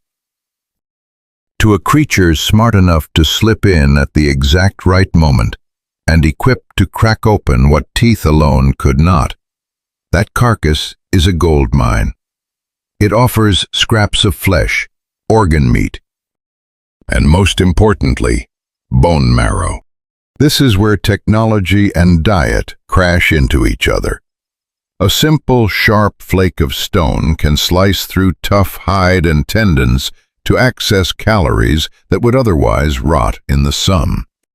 A heavy hammerstone can shatter a femur, exposing the rich, fatty marrow hidden inside the biological vault. This matters deeply because marrow and animal fat are not just food. They are dense, high-octane fuel. They are the exact kind of concentrated energy required to fund a body that is walking further, growing a larger brain, and supporting a helpless infant for years on end. High-quality calories might have been the ultimate evolutionary bottleneck. No single factor fully explains the explosion of the human brain, but unlocking a steady supply of energy-dense food is almost certainly a massive piece of the puzzle. A body can survive on a lot of things, but a body trying to fund incredibly expensive tissue and highly complex behaviors needs a better return on its investment. Animal foods provided that return, especially when paired with tools that drastically cut down the physical labor required to get them. The archaeological record captures this shift in scattered, profound glimpses. Stone tools, often found alongside early members of the genus Homo, and perhaps even earlier hominins, begin to appear next to animal bones, scarred with cut marks and percussion fractures. These marks are tiny, but they scream across the millennia. A V-shaped groove on a bone means a sharp stone edge sliced through muscle. A spiral fracture means a heavy rock was intentionally brought down to smash the bone open. But even here, we have to be careful not to jump to heroic conclusions. Cut marks do not automatically prove that our ancestors were apex predators taking down massive beasts. Scavengers, armed with sharp rocks, leave the exact same signatures. In many cases, the line between hunting and scavenging is completely blurred. The real story is likely a fluid mix of both, shifting constantly based on skill, nerve, local competition, and sheer luck. A dead animal on the savannah is a temporary miracle, but it is also a ticking time bomb. To exploit it, you need timing, you need courage, you need cooperation, and you need the nerve to face down terrifying predators, perhaps using bluff and numbers rather than brute force. And this necessity triggers its own social shockwave. Animal protein is heavy, highly valuable, and very difficult for one individual to consume quickly. It practically begs to be stolen, fought over, or shared. A large carcass can feed a crowd, but it also creates intense friction within the troop and draws the hungry eyes of every rival in the valley. If hominins are increasingly relying on this kind of food, they are also increasingly relying on the social rules, the alliances, and the deep tolerances required to divide it without tearing each other apart. This is why you cannot separate the story of food from the story of society. A body shaped by high-quality energy is also a body shaped by the intense relationships required to secure that energy in the first place. And then, somewhere along the vast, dark curve of this history, another revolution begins to gather around the hearth. Fire is one of the most terrifying forces on Earth, and placing it under partial human control changed the trajectory of the planet. But the word control implies a sudden, clean mastery. The reality was likely far more hesitant. The first encounters between hominins and fire didn't look like a cozy campfire. Wildfires have scorched the earth since long before humans existed. Lightning strikes the dry brush. Volcanoes ignite the plains. The earliest hominins likely exploited the smoldering edges of natural burns long before they ever learned to spark a flame themselves. Animals flee the fire. Their charred remains are left behind. The dense brush is cleared away, making travel easier. Fresh green shoots sprout from the ash days later, drawing new prey. The first relationship with fire was probably opportunistic and deeply cautious. It was about using the aftermath of the blaze rather than commanding the flame at will. Exactly when humans began to use fire regularly remains one of the most fiercely debated questions in archaeology. Burned earth, discolored bones, and heat-cracked stones are notoriously difficult to read in deep time, because a natural bushfire can easily fake the signature of a human hearth. Some sites hint at fire use incredibly early, while others suggest that habitual, everyday mastery didn't lock in until much later. This uncertainty matters, because fire is too powerful to be taken lightly. But once hominins do begin to wield it reliably, even if only intermittently, the consequences are staggering. Cooking is perhaps the greatest of these consequences, though it is far from the only one. Raw food will keep you alive, but cooking fundamentally alters the chemistry and physics of a meal. It breaks down tough plant fibers. It gelatinizes starches. It melts fats. It weakens connective tissue. It effectively pre-digests the food before it ever hits the stomach, drastically reducing the mechanical effort required to chew and the biological effort required to digest. In the brutal accounting of evolution, cooking allows the body to extract far more usable energy from the exact same handful of food, while spending less energy to process it. The physical effects are obvious in the shrinking face and the lightening jaw. But the deepest impact is hidden in the gut and the brain. If food is suddenly softer and richer, the body no longer needs a massive, energy-hogging digestive tract. Some researchers argue that the mastery of fire allowed for a grand evolutionary trade-off, shrinking the expensive gut and funneling that surplus energy straight into the expanding brain and the prolonged childhood. The exact timing is still debated, but the logic is beautiful. Fire externalizes digestion. It outsources the heavy lifting to the environment, allowing the body to reap the rewards. But the hearth changes more than just nutrition. It changes time itself. For many primates, foraging and chewing consume massive, exhausting portions of the daylight hours. Fire shatters that limitation. It extends the useful day long after the sun dips below the horizon. It offers a shield of heat against the bitter cold. It holds the terrors of the night at bay. And it creates a brilliant, glowing focal point, a physical anchor where the group gathers, where food is prepared, passed around, and consumed together.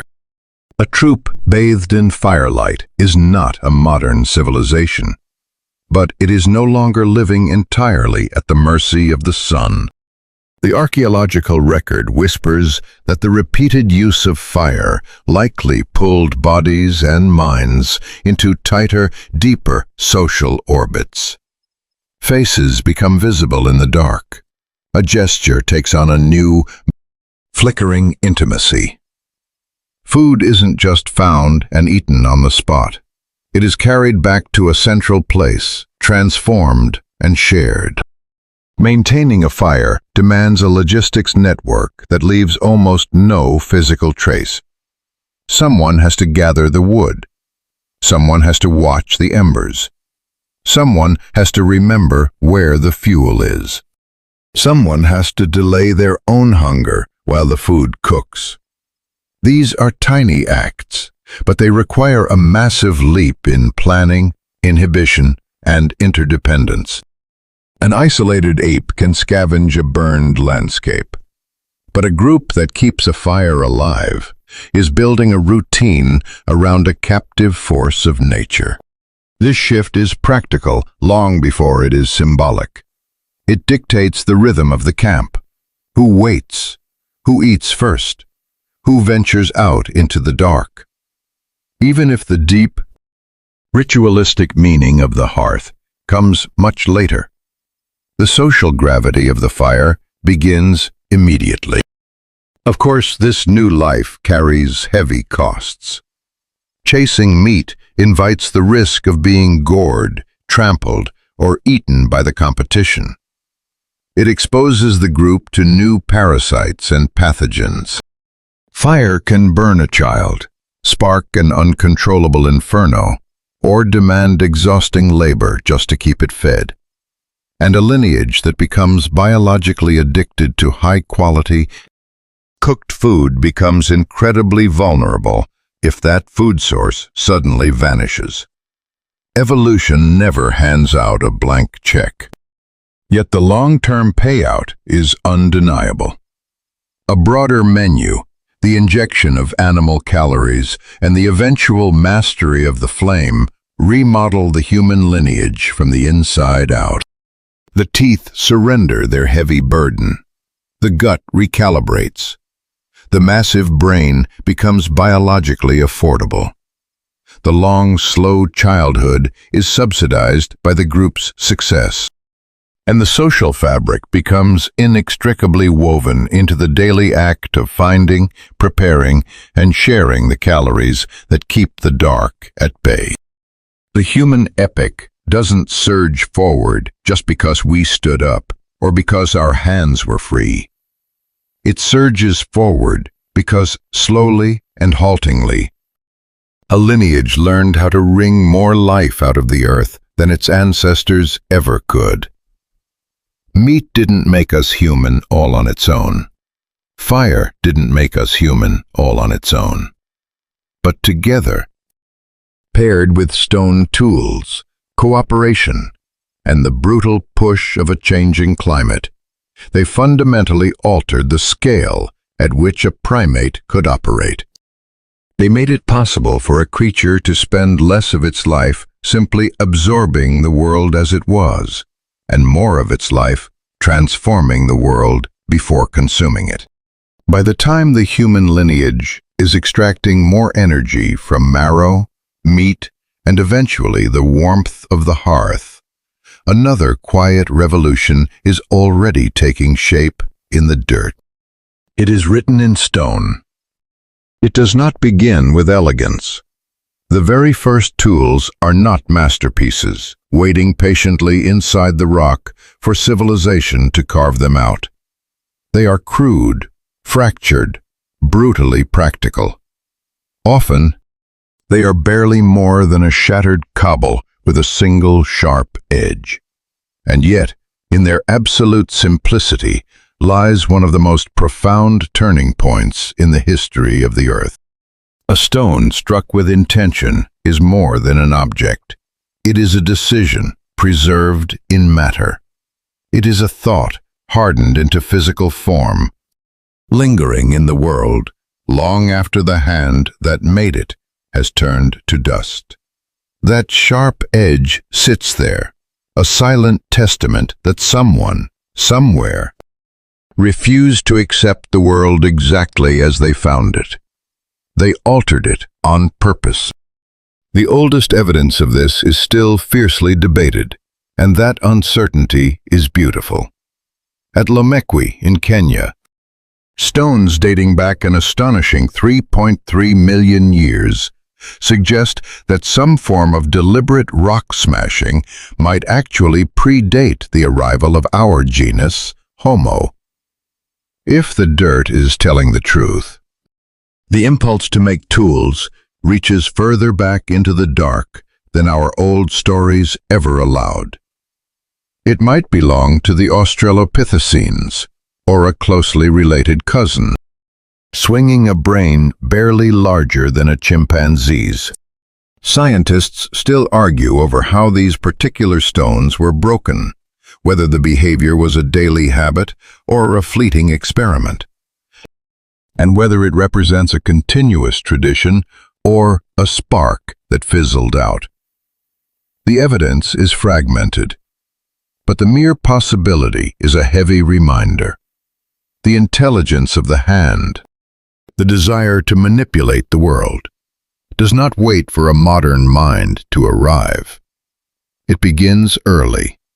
It begins in bodies that are already walking upright, already feeling the world differently, already capable of choice and repetition. Then, around 2.6 million years ago, the signal cuts through the noise. The Oldowan tradition appears. Across multiple sites, we begin to see the repeated, deliberate production of simple stone flakes and the heavy cores left behind. They look incredibly modest, but they reveal something staggering about the mind that made them. To strike a flake on purpose, the toolmaker has to understand a hidden truth. One rock can be used to alter another in a predictable way. The maker has to select the right material. They have to judge the angle. They have to control the velocity of the strike. And they have to realize that the prize isn't necessarily the heavy rock in their hand, but the razor-sharp splinter that falls to the ground. None of this requires deep, abstract philosophy, but it demands a brilliant, practical foresight. The tool is not just found, it is anticipated. The maker isn't just smashing rocks. They are aiming for a result that does not yet exist. This element of anticipation changes the entire relationship between the brain and the earth. An animal that picks up a naturally sharp rock is exploiting a lucky break. An animal that manufactures a sharp edge when it needs one is treating matter as something pregnant with hidden potential. The landscape is no longer just a collection of ready-made resources. It is a warehouse of latent shapes waiting to be liberated by a knowing hand. It is a subtle shift, but it is a tectonic one. It retrains the eye. The gaze sweeping across the savanna is no longer just looking for water, predators, and fruit. It is hunting for the right kind of stone. It is looking for fracture lines, for the perfect hammerstone, for nodules that can be carried, for the exact bend in the river where the good rock washes up. Memory expands to hold it all. A rocky outcrop becomes just as vital as a fruiting tree. The act of making a tool also forces a sequence onto behavior. It's easy to forget this when you look at a polished artifact sitting quietly under museum glass. But breaking stone requires a chain of events. Find the core, find the hammer, judge the angle, strike, evaluate the edge, keep it, or strike again. Even the crudest stone technology demands an orderly progression of steps. Later technologies will stretch this chain out into agonizingly complex sequences, but the foundation is poured right here. A brain that can hold a sequence of steps in order, inhibit the urge to just smash wildly, and repeat what works, gains a massive edge. Tool-making doesn't just prove that intelligence is there. It likely acts as a gym for the brain, training the very cognitive habits that will later define us. Planning, motor control, error correction, and the ability to see the end of a task before it begins. This is why the stone tool likely shaped the mind just as much as the hand shaped the stone. Striking a rock creates an immediate, unforgiving feedback loop. A bad strike teaches a brutal lesson. A clean, sharp flake reinforces success. And unlike a gesture or a vocal call, which vanishes the second it is over, a stone tool stays right there in the dirt. It can be picked up, inspected, tested, and copied. A young hominin watching an elder might not grasp the physics of fracture right away, but the finished object remains in the world as a physical guide. Its edge can be felt. Its usefulness can be witnessed. In this profound sense, stone technology externalizes knowledge. A piece of the solution now exists outside the skull in a durable form, where others can stumble upon it. That durability is perhaps the least glamorous and most world-shattering property of the stone tool. Most animal behaviors evaporate the moment they are finished. A chimpanzee uses a twig to fish for termites, drops it, and walks away. A bird builds a nest, uses it, and abandons it to the wind. But a stone flake can outlive its maker by 3 million years. Even in its own time, it outlasts the brief moment of its creation. It stays in the world. It can be carried, reused, lost, found again, and recognized by a stranger as something worth keeping. This gives technology a memory that is completely independent of the nervous system. It allows solutions to pool up in the environment, creating entirely new ways to learn. What the dirt is telling us is that the human lineage is beginning to store its intelligence outside of its own body. The daily uses of these early tools are gritty, practical, and incredibly powerful. A sharp flake can slice meat off a bone, cut through thick hide, sever tough roots, and perhaps whittle wood or shape organic materials that have long since rotted away. A heavy hammerstone can smash a femur to reveal the calorie-dense marrow inside. A simple core and flake toolkit might look pathetic next to a beautifully crafted hand axe, but it grants the body access to a vault of calories that fingernails and flat teeth could never breach. And that efficiency feeds right back into the loop of energy and time. A carcass is butchered faster. The meat is secured before the hyenas arrive. Plant fibers are severed before they enter the mouth. The sheer labor of staying alive gets a little bit easier, and in a lineage operating on razor-thin margins of energy, efficiency is never just a detail. There is a raw, emotional realism here that the pristine museum displays rarely capture. Making tools is not a flawless, elegant ballet. It is full of failure. Rocks shatter unpredictably. Hands get sliced open. The raw material betrays you. A troop might carry a heavy stone for miles, only to realize the local rock is garbage. Edges go dull. Children try to copy the adults and fail miserably. Some individuals are simply better at it than others. Over deep time, that variation matters. If the best tool makers feed themselves and their families more consistently, and if their techniques are watched and mimicked, then skill becomes a social currency. The troop is no longer surviving just on the anatomy it inherited. It is surviving on unevenly distributed knowledge. And that introduces teaching into the human epic. At first, it doesn't need to look like a modern classroom. It might just be immense tolerance, letting the young sit close and watch the work. It might be leaving discarded cores and flakes around for the juveniles to play with. Scientists still debate exactly how much active teaching was required for the earliest tools, and where simple mimicry falls short.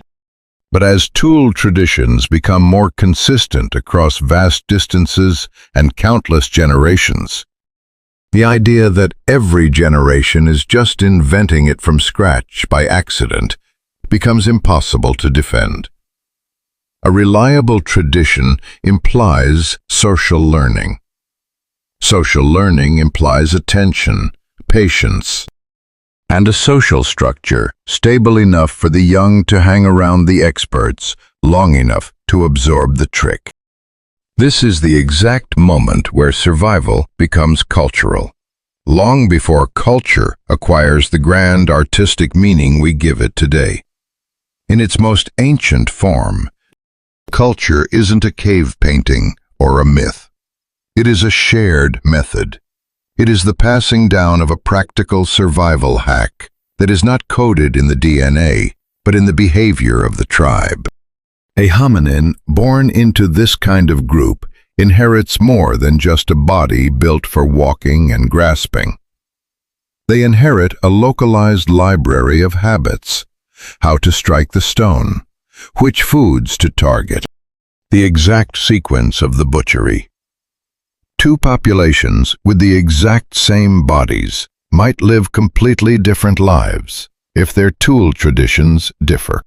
One might process carcasses with surgical precision. Another might haul raw material across longer distances. Another might favor a specific type of volcanic rock. None of this is civilization, but it is no longer pure, hardwired instinct either. The most staggering consequence is that evolution itself begins to carve a new channel. Once learned behavior dictates who lives and who dies, the solid wall between biology and culture begins to dissolve. Better hands make better tools. Better tools secure better food. Better food funds larger, hungrier brains and longer childhoods. Longer childhoods buy the time needed to learn the tools. The loop deepens, feeding on itself. No single theory perfectly captures exactly where the earliest toolmakers stood on this spiraling path. But the direction is undeniable. The lineage is transforming into something that survives not just because of the shape of its bones, but because of what its members know how to do with the world around them. And so, the first shattered stones do not matter because they are beautiful. They matter because they are cumulative. They are the physical proof of a creature that is beginning to live inside chains of action, stockpiled skills, memorized landscapes, and material solutions that outlive the moment. A broken rock lying in the ancient dust is incredibly easy to walk past. Yet inside that fracture is the loud, undeniable announcement that the human lineage is taking control of its own conditions. The hand strikes the stone. The stone changes shape. The shape changes what the body can eat. And the altered world feeds right back into the mind. In that violent, quiet exchange between intent and matter, survival stops being a simple endurance test against nature. It becomes, step by agonizing step, the act of reshaping nature itself. Once the stone tools begin to hold intention outside the body, the ancient African homeland can no longer contain the story. For millions of years, the human lineage was hammered into shape by the shifting mosaics of the savanna, the lake shores, and the splintering forests of Africa. Those landscapes will always be the true cradle of everything that follows. But eventually, one branch does more than simply adapt to the cradle. It leaves. Not in a single heroic march, not in a grand procession marching confidently toward destiny, but through a messy, stuttering rhythm of expansions, retreats, bold experiments, and desperate survivals. The ancestral homeland isn't abandoned in a day. It continues to churn out new lineages, new innovations, and thriving populations long after some of its descendants begin to leave their footprints elsewhere. But once the hominins push beyond Africa, into Eurasia and the Deep East, evolution stops being a regional drama. It becomes a continental epic. This outward push is so often told as a simple fable, as if a fully formed, hyper-intelligent species simply packed its bags, crossed a border, and flowed smoothly into an empty map. What the dirt actually tells us is infinitely more complex. There were likely multiple waves of dispersal, not just one. Some populations pushed out and vanished, swallowed by the cold, without leaving a trace. Others clung to survival, but only in tiny, restricted pockets. The evidence for these earliest chapters is broken and scarce. Researchers still argue bitterly over exactly which species left Africa first, and how many times they tried. But by the time Homo erectus and the closely related early Homo populations appear beyond Africa, the sheer scale of the shift is breathtaking. A lineage that was once chained to a single environmental theater is suddenly colliding with alien climates, strange predators, unfamiliar prey, bizarre vegetation, and distances that would have been unimaginable to their ancestors. Dmanisi, in the modern nation of Georgia, offers one of the most staggering windows into this exact transition. Here, nestled in the Caucasus Mountains, the remains of early Homo, dating back over 1.7 million years, prove that hominins were living far beyond Africa incredibly early. The individuals found at Dmanisi are a revelation, precisely because they do not look like triumphant supermen. Their brains are surprisingly small compared to later humans. Their anatomy is a bizarre cocktail, primitive in some ways, derived in others. Their stone tools are remarkably simple, and yet there they are, standing at the edge of a world their ancestors never knew. That detail is earth-shattering. It proves that the first successful breakouts from Africa did not require the full, modern human toolkit. A lineage doesn't need to be perfectly modern to conquer a map. It only needs enough versatility, enough endurance, enough cooperative grit, and enough sheer tolerance for the unknown to survive the crossing. That tolerance is the great silent superpower of Homo erectus and its kin. If the earlier hominins had mastered the art of living in mixed African habitats, Homo erectus pushes that flexibility to the absolute limit. The body is now deeply, visibly committed to the ground and the long horizon. The legs lengthen relative to the arms. The overall proportions of many specimens point to a stride built to chew up miles with brutal efficiency. The pelvis and the lower limbs are engineered for an existence that is almost entirely terrestrial. This isn't just a creature that can walk upright. It is a creature built to keep walking. Some researchers argue that this is also when the body mastered the art of shedding heat, sweating, shifting its shape, allowing these hominins to travel and forage across vast, baking territories under the midday sun. No single trait explains their triumph, but the body of Homo erectus looks undeniably like the body of a traveler. But they aren't traveling just for the sake of wanderlust. They are chasing calories. They are following the water. They are reacting to the relentless pressure of a fluctuating earth. The climate continues to heave and sigh, opening green corridors in one millennium and slamming them shut with advancing deserts in the next. Grasslands swell and retreat. River valleys act as highways. Coastlines might have pulled them forward, though the ancient beaches are now drowned beneath the sea. The Levant acts as a gateway between Africa and Eurasia, but it is not an easy door to walk through. It is a brutal bottleneck, violently sensitive to shifts in rain and competition. A population pushing through it has to negotiate with the heat, the lack of water, the movement of herds, and completely alien ecological webs. To the north lie the bitter seasonal extremes.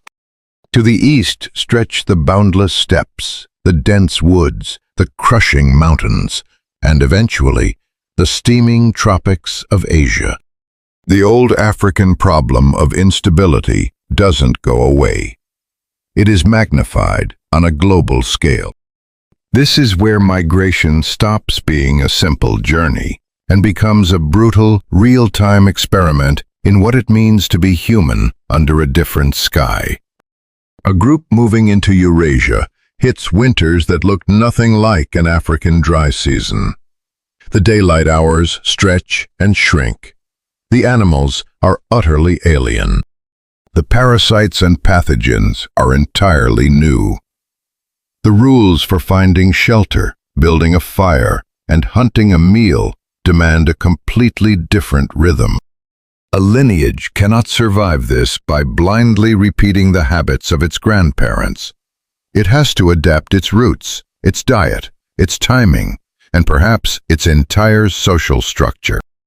The children have to be taught about predators they have never seen before. The adults have to memorize the moods of a different Earth. Knowledge becomes deeply, profoundly regional. Africa remains the ancestral beating heart, but the human story is no longer anchored to a single ecological memory. Further east, the story becomes even more surreal. Homo erectus pushes into Southeast Asia, eventually reaching islands like Java. This demonstrates a capacity to expand that would have been pure science fiction to an Australopithecus. Whether they crossed open water intentionally, or simply walked across land bridges exposed by a freezing, thirsty ice age, is still debated. But the reality on the ground is absolute. The human lineage has shattered its ancient boundaries. It is bleeding into the humid tropics, the temperate zones, and the wide-open plains. What the fossils and the scattered stones tell us is not the story of a flawless conqueror, but the story of a stubborn survivor. And here is the hidden truth about that stubbornness. Success does not look the same everywhere. The widely scattered populations of Homo erectus and their cousins begin to exhibit wildly different combinations of traits. Some grow robust and heavy. Others remain slender and gracile. Some are found alongside beautifully symmetrical Acheulean hand axes, while others rely on far simpler toolkits for hundreds of thousands of years. That hand axe itself, carefully shaped, balanced, planned, marks a massive leap in cognitive foresight. Yet its distribution is bafflingly uneven. In vast stretches of Asia, the grand, teardrop-shaped tools are missing entirely. Scientists still argue over why. Was the local rock just the wrong material? Did the cultural traditions simply drift apart? Did the bamboo forests offer organic tools that rotted away, making the heavy stone axes unnecessary? The dirt refuses to yield a clean answer, but the implication is massive. As the human lineage expands, it does not stay culturally identical. Migration doesn't just stretch the map. It shatters the uniformity. This variation becomes biological as well as cultural. Once populations are scattered across thousands of miles, separated by crushing glaciers, burning deserts, and impassable mountains, they stop evolving in unison. Local adaptation goes to work on different bodies under different skies. Isolation guarantees that a regional population will drift away from its distant cousins. Some brilliant local inventions might spread through trade or contact, but others remain trapped in a single valley. The neat, tidy species labels that scientists will later try to glue onto these bones often fail to capture the messy, flowing reality of the process. What looks from a distance like a single, expanding lineage actually contains the seeds of a dozen future branches. Leaving Africa didn't just give us more space. It created the perfect laboratory for the family tree to become bushier, more regional, and far more chaotic than one single cradle could ever support. There is an emotional weight to this movement that the dry bones can barely hold. Leaving the familiar earth is not, in evolutionary terms, a romantic act of exploration. It is a desperate tracking of the herds. It is the agonizing search for water. It is avoiding the troop in the next valley. It is breeding, dying, and moving just a few miles further until the new valley becomes the center of the universe. But the lived experience, if we could somehow retrieve it, would feel monumental. New winds, the smell of strange soil, the shock of a seasonal freeze, the terrifying calls of unknown beasts in the dark, new stones underfoot, the changing rhythm of a foreign river, different grasses hiding different teeth, children born under constellations their grandfathers never saw. The collective knowledge of the troop is stretched to the absolute breaking point. Migration is not just expansion. It is uncertainty carried forward into the dark. And that uncertainty is precisely what makes the outward push so incredibly powerful. In Africa, the lineage was forged by instability. Outside of Africa, it is diversified by it. Every new valley is a brutal pop quiz for the anatomy, the behavior, and the tools. Some populations fail the test and vanish. Some hold the line. Others mutate and adapt so profoundly that future scientists will classify them as entirely distinct branches of humanity. By the end of this great scattering, the human lineage is no longer a localized African experiment in upright, tool-wielding primates. It is an evolutionary force layered across the vastness of the ancient world. Still vulnerable, still unfinished, but geographically undeniable. Leaving the ancestral homeland, was not a side quest in the human epic. It was the moment the story stopped belonging to a single ecological stage and began to play out across 100 different theaters. The walkers who had once learned to navigate the broken woodlands were now crossing continents. The hands that had once smashed crude flakes were exporting local traditions into alien stone. The minds that had memorized African river bends were now mapping mountain passes and glacial cycles under foreign stars. And with that great expansion, the human lineage entered a profound new era. An era where distance itself became the architect of evolution. Once the human lineage scatters across the continents, the old, comforting image of evolution as a ladder completely disintegrates. We cling to that ladder in our popular imagination because it is so incredibly easy to draw and so easy to understand. A single silhouette rising gracefully from the hunched ape, stepping up, form by form, until it stands tall as the modern human. Each stage politely replacing the last in a clean, orderly march toward perfection. But the bones buried in the earth tell a story that is utterly different and infinitely more beautiful. Human evolution is not a ladder. It is a wildly overgrown, tangled, overlapping bush. It is a history where multiple kinds of humans and near humans are breathing the same air at the exact same time. Sometimes living in neighboring valleys. Sometimes separated by crushing oceans of distance. Sometimes colliding. Sometimes fading away. And sometimes leaving ghosts of themselves hidden inside the blood of others.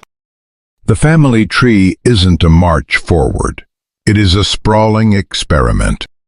This becomes blindingly obvious the moment you take the different hominin branches and lay them side by side in time, rather than lining them up from primitive to advanced. The Australopithecines stubbornly endure for eons, long after the genus Homo has already arrived on the scene. Heavy, robust forms, engineered like biological tanks to grind down tough roots, share the landscape with lighter, more gracile cousins, running an entirely different survival software. Homo erectus survives for a staggering, almost incomprehensible stretch of time, long enough to share the earth with the much later branches of humanity that we used to assume had simply replaced them. The Neanderthals will claim dominion over the freezing realms of Eurasia, while anatomically modern humans are quietly assembling themselves in Africa, preparing to push outward. The Denisovans, a ghost population known initially from nothing but a splinter of a finger bone, a few teeth, and a whisper of DNA, are out there too, carving out an existence in that same vast, ancient world. For the vast majority of prehistory, the Earth is not a lonely stage hosting a single act of humanity in the making. It is crowded. It is shared by several different ways of being human all at once. This single fact changes the emotional tone of our entire history. It means that being human was never a single, uniform condition marching toward an inevitable destiny. It was a portfolio of parallel experiments, running simultaneously under wildly different rules of diet, climate, technology, and tradition. Some branches bet everything on extreme specialization.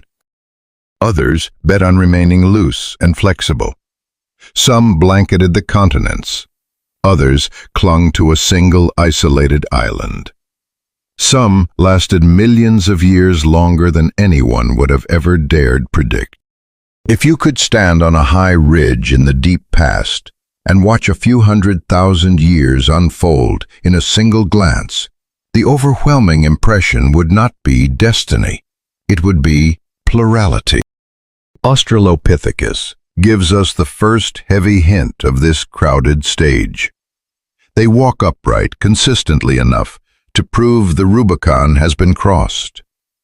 Yet they still wear the heavy, muscular upper bodies and the small skulls of the deep past. And they are not just one uniform creature stamped across the African map. They are an entire spectrum of species, differing in size, in habitat, and almost certainly in how they lived. Some are generalists, rolling with the punches. Others look highly dialed into specific niches. And then there are the robust Australopithecines, the Paranthropus group, with their massive flared cheekbones and comically huge molars. They are biological grinding machines, built to pulverize the toughest, most unforgiving foods the earth had to offer. For an incredibly long time, these heavy-duty survivors share the exact same continent with the very first members of the genus Homo. That fact alone should take a sledgehammer to the latter metaphor. One branch doesn't politely step off the stage so the next one can shine. They coexist. And the genus Homo itself doesn't clean up the narrative. It makes it messier. The earliest members of our genus include forms that defy neat categorization: Homo habilis, Homo rudolfensis, and a scatter of controversial fragments point to an era where brain size, facial shape, body proportions, and tool use are wildly fluid. Scientists still bicker over how many species actually exist in this blur, and exactly how they relate to one another. The evidence is broken, and no single theory perfectly untangles the messy birth of Homo from the diverse hominin soup that came before it. But what the dirt reveals is a process of splintering, not a straight line. Multiple related populations are probing the edges of a similar adaptive zone at the exact same time. Then comes Homo erectus, or perhaps a cluster of closely related forms encompassing both African and Eurasian populations, depending on which scientist you ask. What makes Homo erectus so monumental isn't that they are the first true humans in a simple sense. It is that they become one of the most wildly successful, indestructible hominin lineages the Earth has ever seen. They spread like wildfire. They endure for deep geological time. Their bodies are fully committed to the Earth and the long, punishing horizon. Yet even Homo erectus is not a final answer. It is a massive, load-bearing branch, not the end of the tree. In some valleys, it likely gives rise to the regional forms that follow. In others, it quietly blinks out of existence. Its sheer longevity guarantees that it overlaps, in time, if not in space, with entirely different kinds of humans, who are busy evolving their own unique traits somewhere else. By the Middle Pleistocene, the thicket becomes incredibly dense. Populations roughly grouped under names like Homo heidelbergensis, archaic Homo sapiens, and a dozen other regional labels are scattered across Africa and Eurasia. And out of these populations, the later, famous lineages begin to crystallize. In Europe and Western Asia, one of those branches hardens into the Neanderthals. For over a century, pop culture has slandered the Neanderthals, painting them as dim-witted, grunting failures, the ugly understudies in a play starring us. The actual truth is infinitely more beautiful.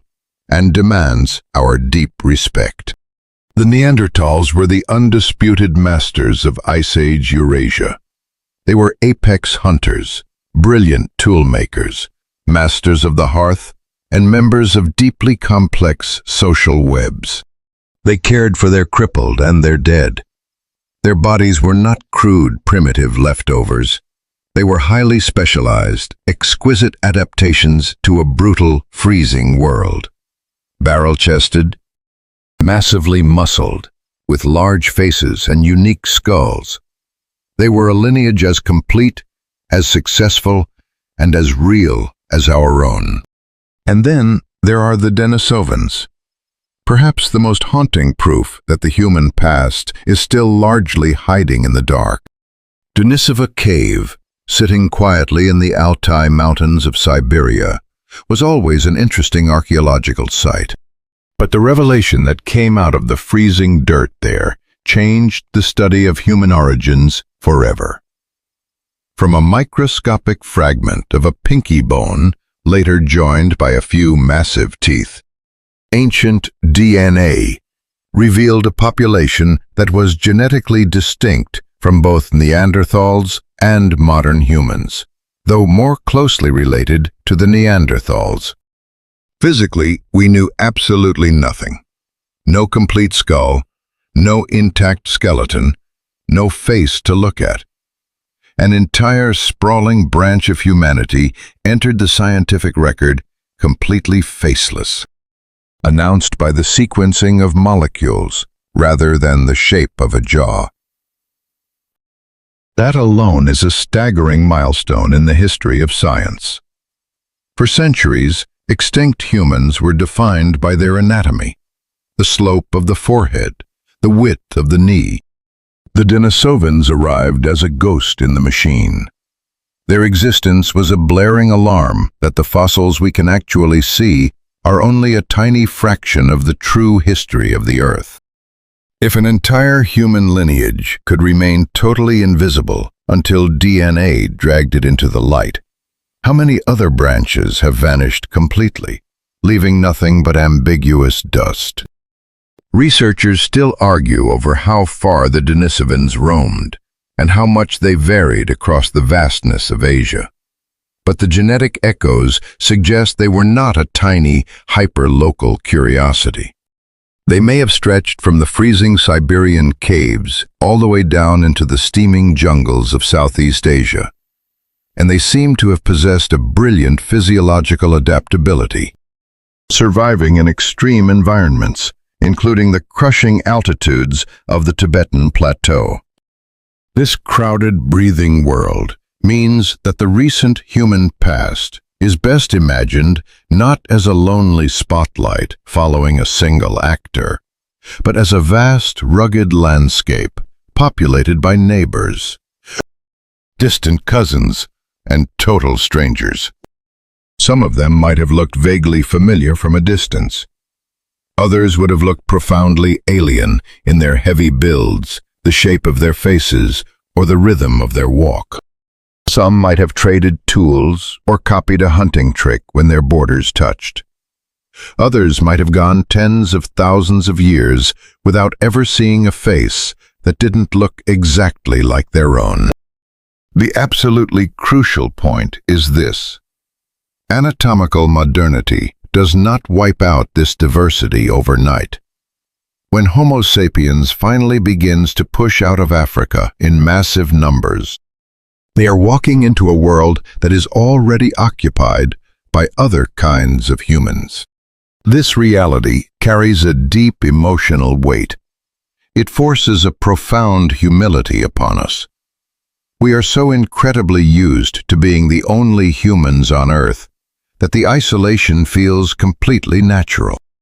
But for the vast majority of our deep history, being alone was not the rule, it is the exception. The normal state of human evolution is diversity. The modern condition, a single, lonely branch left sitting on the tree, staring at the empty woods, is the anomaly. The old, comforting ladder collapses entirely under the weight of this truth. No single upward step can explain why the heavy-jawed Australopithecines ground roots while early Homo chipped stone. Why Homo erectus walked across continents while Neanderthals locked down the glaciers. Why the Denisovans hid in the DNA until we were smart enough to find them. Or why modern humans emerged not onto an empty stage, but into a crowded theater. Evolution here does not look like a single-file march toward progress. It looks like weather fronts moving across a planet, colliding, merging, stalling, and blowing apart. And once you truly grasp that, a much heavier question begins to rise. If multiple kinds of humans are walking the Earth at the exact same time, what happens when their maps finally overlap? Do they simply replace one another? Do they wage war? Do they ignore each other? Do they trade? Or do they mix? For a very long time, science leaned heavily toward the neatest answer: simple, clean replacement. But the bones and the blood, taken together, have begun to whisper a story that is far more tangled and far more intimate. The branches of the human family tree do not always stay neatly separated in the canopy. Sometimes, when the wind blows them together, they leave pieces of themselves inside each other. The discovery that ancient, extinct branches of humanity left their genetic fingerprints inside living, breathing people changed our history more violently than almost any fossil ever dug out of the earth. For a long time, we thought of extinction in very simple binary terms. A lineage dies out, and the story is over. The bones stay in the dirt, if luck allows it. The stone tools remain, because stone refuses to rot. But the flesh, the blood, the legacy, it all ends. But genetics exposed a bizarre, beautiful kind of afterlife. Some extinct humans did not fade away cleanly. They lingered. Faintly, but measurably, they survived inside the bodies of the people who outlived them. In the human family, extinction did not always mean total erasure. Sometimes it meant dilution, absorption, survival in shattered fragments. This is not the story many scientists expected to find.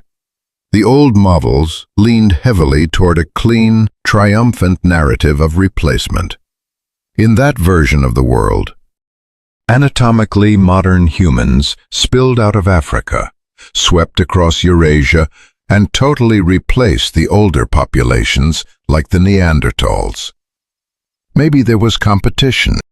Maybe modern humans were just vastly more flexible or possessed a larger social network. But the assumption was that the biological borders were sealed. The story was tidy. It kept the branches safely apart. Then ancient DNA arrived and shattered the neatness. People living today outside of Africa carry Neanderthal DNA. It isn't a massive amount, but it is enough to prove that when modern humans and Neanderthals met in the ancient dusk, it wasn't always a passing glance or a violent clash. They met, they mated, and they had children. Those encounters were real enough and frequent enough to leave a permanent scar on the human genome. The family tree, once drawn with sharp, confident lines, suddenly had to be redrawn with messy, overlapping vines. And then the Denisovans made the picture even weirder. Back in Denisova Cave, in the freezing shadows of the Altai Mountains, the genetic record revealed a population that science had never truly seen. Not because they left behind grand burial sites or beautiful skulls, but because a tiny splinter of bone held a genome that didn't match the Neanderthals and didn't match us. It was unnerving.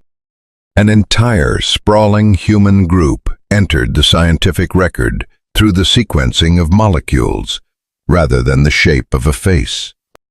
That cave became one of the most sacred sites in the story of human origins. Not because it was overflowing with skeletons, but because it blew open a hidden doorway in the family tree. What followed was even more devastating to our old ideas of human purity. Denisovan DNA survives today. It pulses strongly in certain populations in Oceania and island Southeast Asia, with fainter, highly complex signals echoing through other parts of the Asian continent. This means that modern humans didn't just bump into Denisovans on the long road out of Africa. They met them intimately enough to create life, and that life survived to pass the legacy down. The grand arc of human evolution, at least in these final chapters, is not the story of a superior master race wiping the map clean without touching anyone else. It is a massive, sprawling saga of migration, overlap, exchange, and profound mixing. Now, this doesn't mean the borders didn't exist at all. The lineages remained separated for hundreds of thousands of years, long enough to evolve drastically different bodies, faces, and genetic codes. Neanderthals were not just Europeans with heavy brows. Denisovans were not just a local flavor of Homo sapiens. They were deeply rooted, independent branches with their own magnificent histories. But independence is not the same thing as absolute isolation. The evidence is still incomplete, and scientists argue fiercely over exactly how many times these groups interbred, where it happened, and which way the genes flowed. But the genomes suggest multiple, scattered encounters, rather than one big prehistoric meetup. Some exchanges might have been fleeting and local. Others might have involved long, porous borderlands, where populations bumped into each other for millennia. The old concept of a watertight biological species simply cannot hold the reality of the human past. One of the most breathtaking discoveries from Denisova Cave makes this entanglement almost painfully real. Hidden in the dirt was the remains of a single individual who had a Neanderthal mother and a Denisovan father. A first-generation child, born directly from the collision of two distinct human lineages. That one person, known to us only through a shattered fragment of bone and the code trapped inside it, destroys entire libraries of old theories. She proves that these groups were not just abstract concepts living on different sides of a river. They could meet, they could breed, and they could leave behind a child whose very existence mocks the idea of a perfectly partitioned prehistoric world. Deep in the freezing sediment of the Altai, the human family reveals itself not as a mansion with locked doors, but as a house with the walls torn down. This ancient DNA also forces us to rethink the very concept of extinction. If Neanderthal and Denisovan DNA is walking around inside living people today, then their disappearance as independent populations is only half the story. Yes, the distinct physical branches died out, but pieces of them survived, hitching a ride inside the blood of another lineage. This survival isn't poetic or sentimental. It is hard biology. Certain genetic variants kept getting copied, generation after generation, traveling into modern futures that the original populations could never have dreamed of. In this light, Modern humans are not just the pure descendants of a single African lineage that conquered the globe. We are, to a small but incredibly meaningful degree, composites. The last surviving branch of humanity is not genetically pristine. It is historically hybridized. And some of these borrowed fragments mattered deeply. Many of the genes we absorbed were probably useless, just evolutionary baggage carried along for the ride. Some were likely harmful when dropped into a modern human genome, and natural selection slowly scrubbed them out over time. But a few of them offered a brilliant, immediate advantage in a brutal new world. One of the most staggering examples is tied to the crushing heights of the Tibetan Plateau. A specific genetic variant that helps the body survive in dangerously thin, oxygen-starved air appears to have come directly from the Denisovans. If the science holds, it means that modern humans didn't have to wait for a random mutation to save them when they climbed into the sky. They inherited a physiological cheat code from an older, extinct human cousin that had already adapted to the extremes. This completely explodes the meaning of interbreeding. It implies that contact between human lineages wasn't just about sharing DNA. It was a biological transfer of ecological knowledge. The hard-won adaptations, forged by hundreds of thousands of years of brutal natural selection, could be handed over to a newcomer in a single generation. The Denisovans, as utterly mysterious as they are, might still be helping living, breathing people pull oxygen into their lungs today. An invisible, ancient cousin, still lending a hand in the thin air. Neanderthal contributions show up too. We see their fingerprints in genes tied to the immune system, the biology of our skin, and the way our bodies process energy. While the full map of this inheritance is endlessly complex and fiercely debated, it seems highly likely that borrowing Neanderthal genes helped modern humans survive the freezing climates and novel pathogens they encountered when they pushed out of Africa. Other borrowed genes might be causing us trouble today, acting as biological ghosts in a modern world. No single theory perfectly explains which archaic genes stayed and which ones were purged. Natural selection is a messy, uneven editor. Some pieces are vital, some are tolerated, some are erased. The modern human genome is not a pristine museum displaying carefully curated ancient artifacts. It is the battered, heavily edited survivor of a million ancient collisions. There is a deep irony here, one that circles all the way back to the old myth of the single accidental mutation. We so desperately want a clean, cinematic moment where a genetic spark makes us human. But ancient DNA reveals the exact opposite.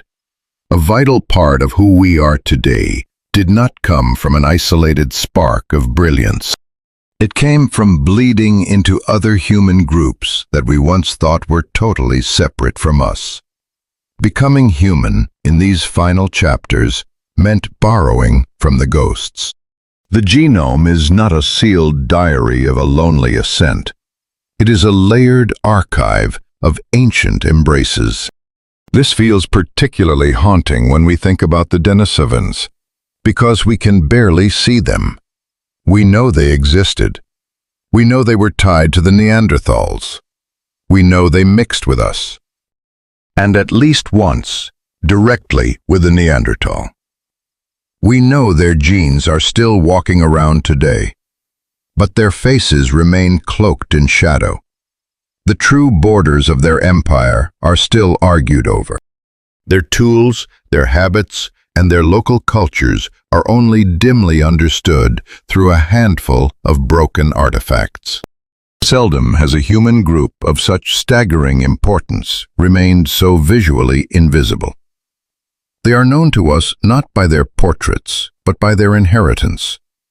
In a strange, beautiful way, modern people might carry more hard proof of the Denisovans inside their own cells than science currently holds in all its museum drawers. The emotional weight of this is almost impossible to shake. Somewhere in Ice Age Asia, in a high mountain pass, a deep river valley, or a freezing steppe, a group of humans locked eyes with a group of humans who were not quite the same. They might have noticed the heavy brow, the strange cadence of the voice, the unfamiliar walk, but they might have also recognized something deeply, undeniably familiar. Whatever the social reality of those moments was, the biological reality is etched in stone. The ancient world did not keep its human branches perfectly quarantined.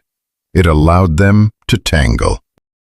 And that changes the entire meaning of our own survival. We are the last lonely species of human left on Earth.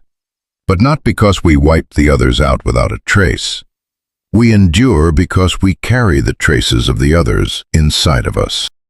The Neanderthals vanished, and yet they are not entirely gone. The Denisovans vanished, and yet they are not entirely gone. Their bones are heartbreakingly rare. Their landscapes are buried. Their very names were invented by us just yesterday. But fragments of their deep, sprawling epic continue to pulse in the blood of the living. The family tree didn't just prune itself down to a single perfect twig. It braided itself together before the end. And in that braid, the vanished ones remain, not as ghosts haunting the past, but as an active, living inheritance. For the vast majority of human evolution, being the only kind of human on Earth was not the rule. The anomaly is right now. The deep past is a crowded, breathing landscape of lineages rising, enduring, adapting, stretching out, fracturing, and fading away. Some leave behind mountains of shattered stone and scattered bones. Others leave almost nothing but a few broken teeth and a faint genetic whisper hiding in the blood of people alive today.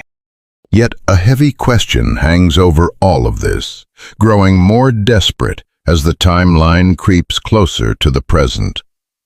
Why did so many branches wither?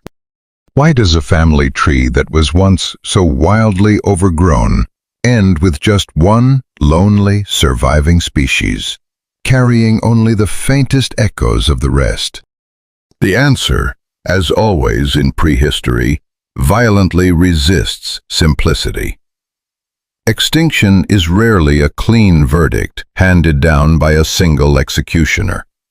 More often, it is the agonizingly slow collapse of bad timing, ecological chaos, local competition, and the cold, unforgiving math of living in small numbers.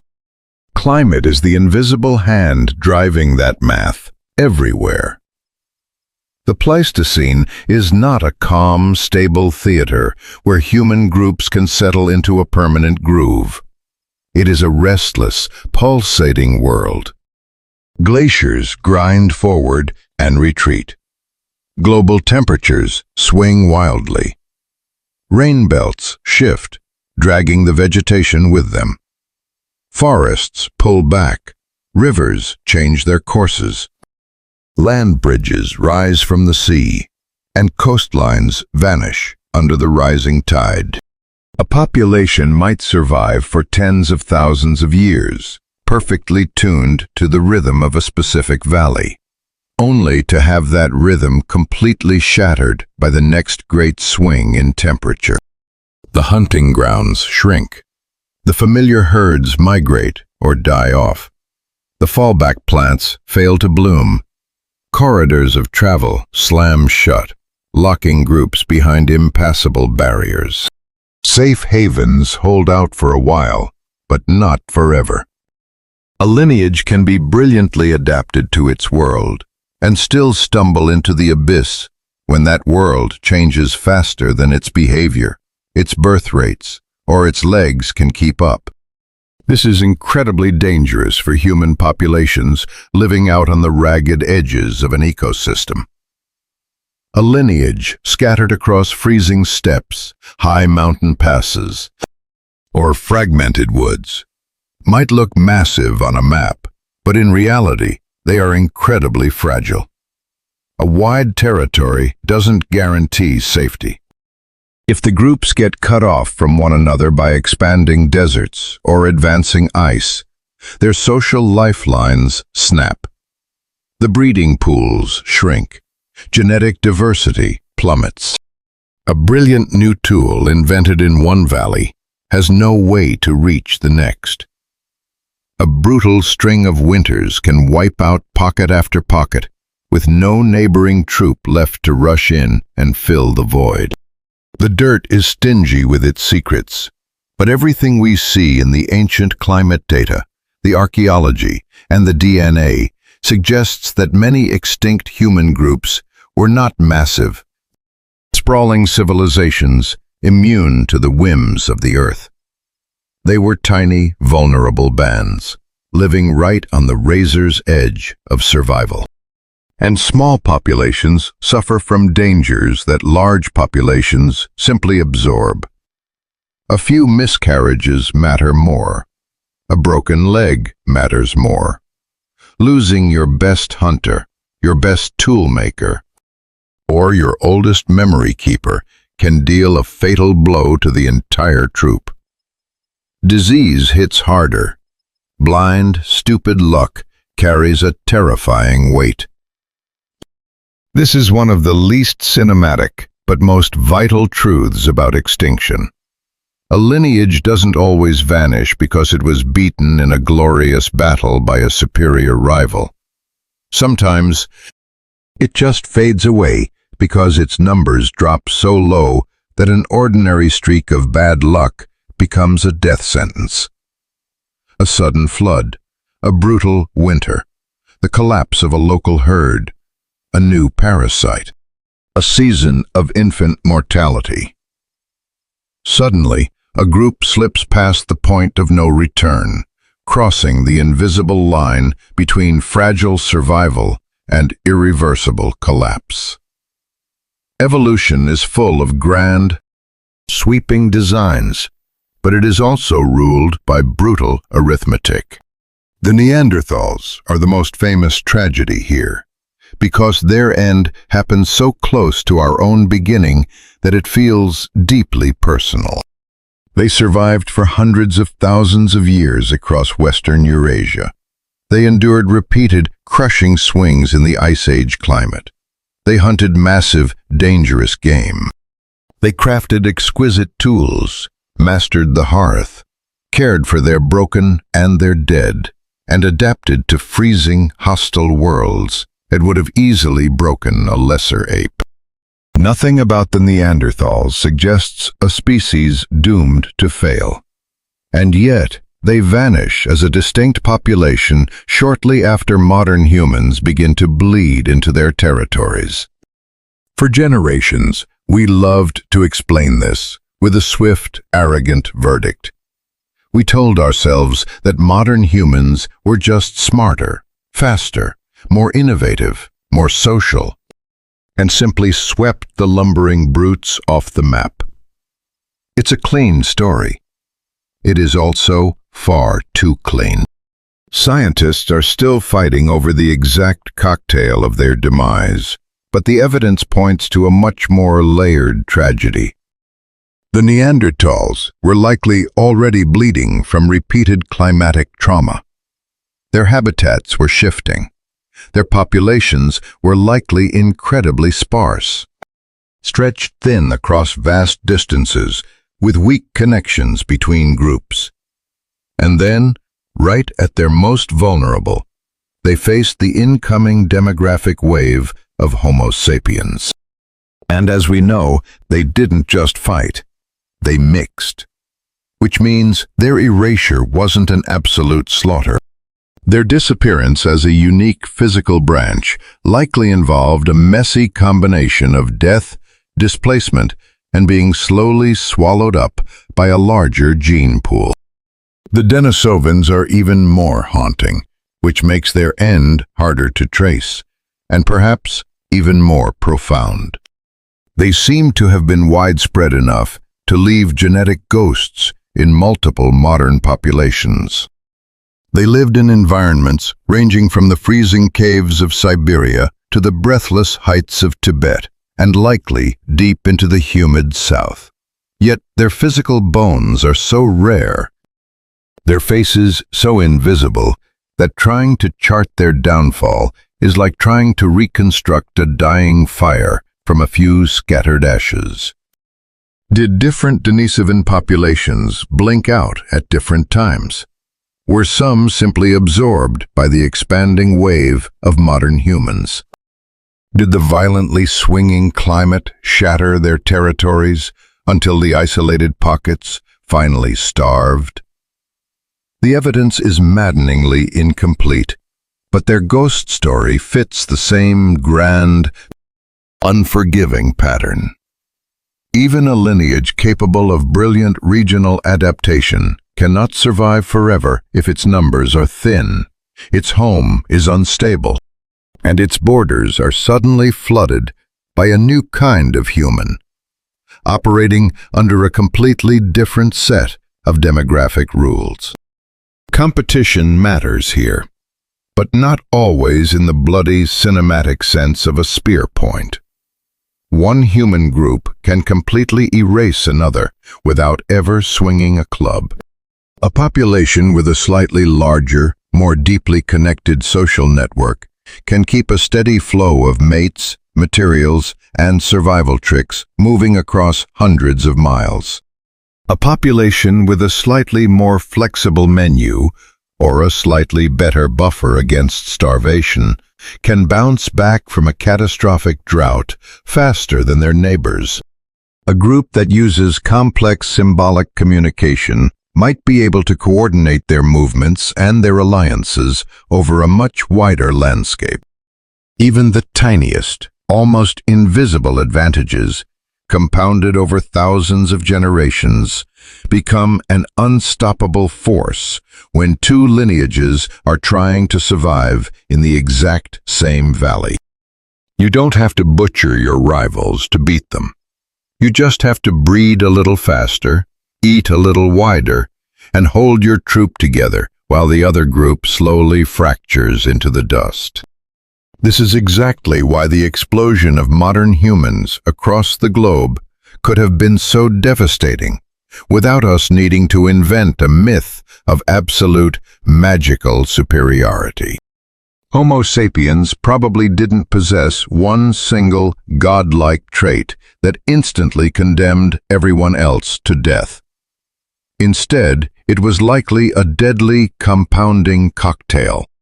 A little more social flexibility, a slightly faster birth rate, a wider web of trade, a deeper reliance on symbolic identity, and the sheer demographic momentum of a population that just kept coming.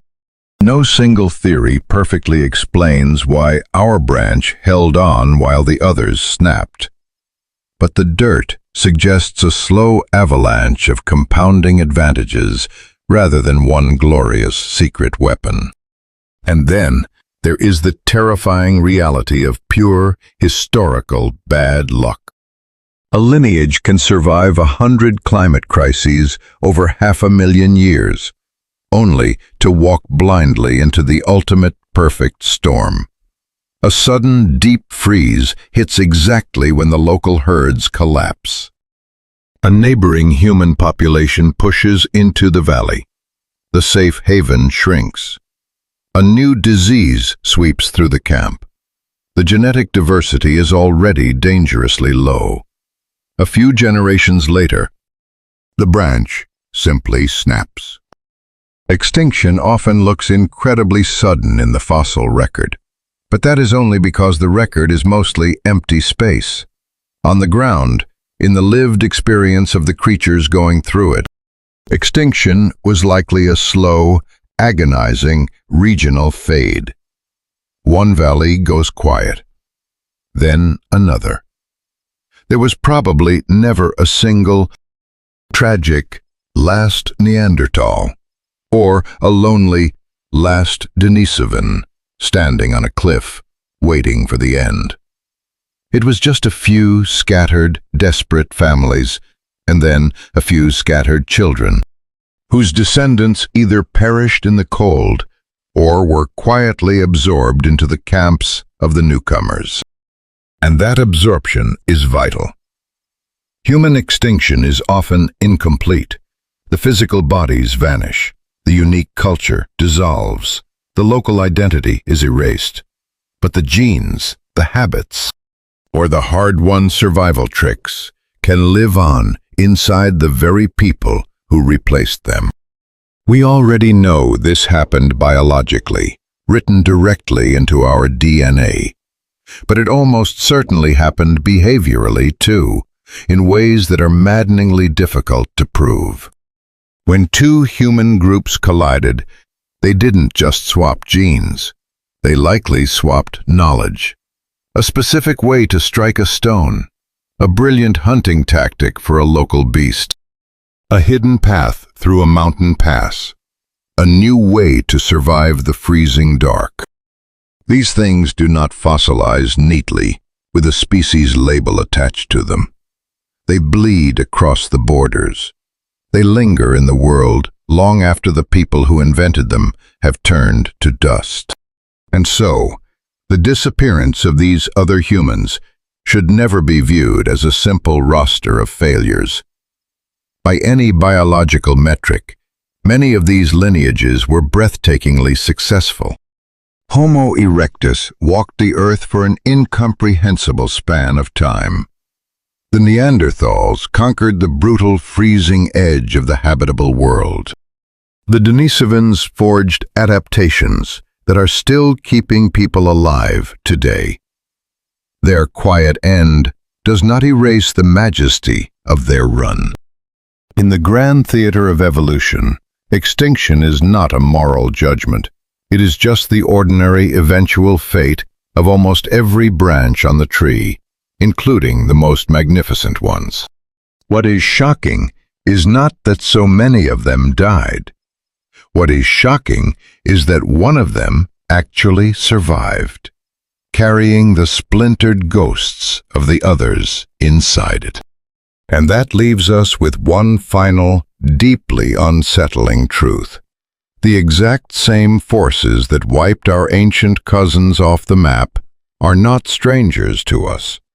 The violent swings of the climate, the stress of a fractured ecology, the absolute reliance on the tribe, and the terrifying whims of blind luck. These forces hammered our branch too. We survived where they did not, but not because we were magically exempt from the rules of the earth. We survived as just one more vulnerable human lineage, navigating a deeply dangerous world, shaped by the exact same instability, with absolutely no guarantee that we would make it to the morning. The only difference is that our particular chain of accidents hasn't broken yet. In the end, the most profound legacy of this entire epic is not that a clever ape eventually learned to conquer a planet. It is that becoming human was never a clean, triumphant escape from the natural world. It was never a single magical mutation. It was never a straight, proud march up a ladder. And it was never the result of one lonely, brilliant trait. What remains, after all the vanished branches, all the shattered stones, the scattered bones, and the ancient ghosts hiding in our blood, is a rhythm that is so much deeper. The human lineage was sculpted by entanglement. the body colliding with the landscape, mutation dancing with time, brutal hunger sparking brilliant invention, the agonizingly slow childhood building the deep reservoir of memory, the isolation of the valleys and the intimate, messy collisions of the borderlands, the crushing weight of loss, and the stubborn refusal to disappear.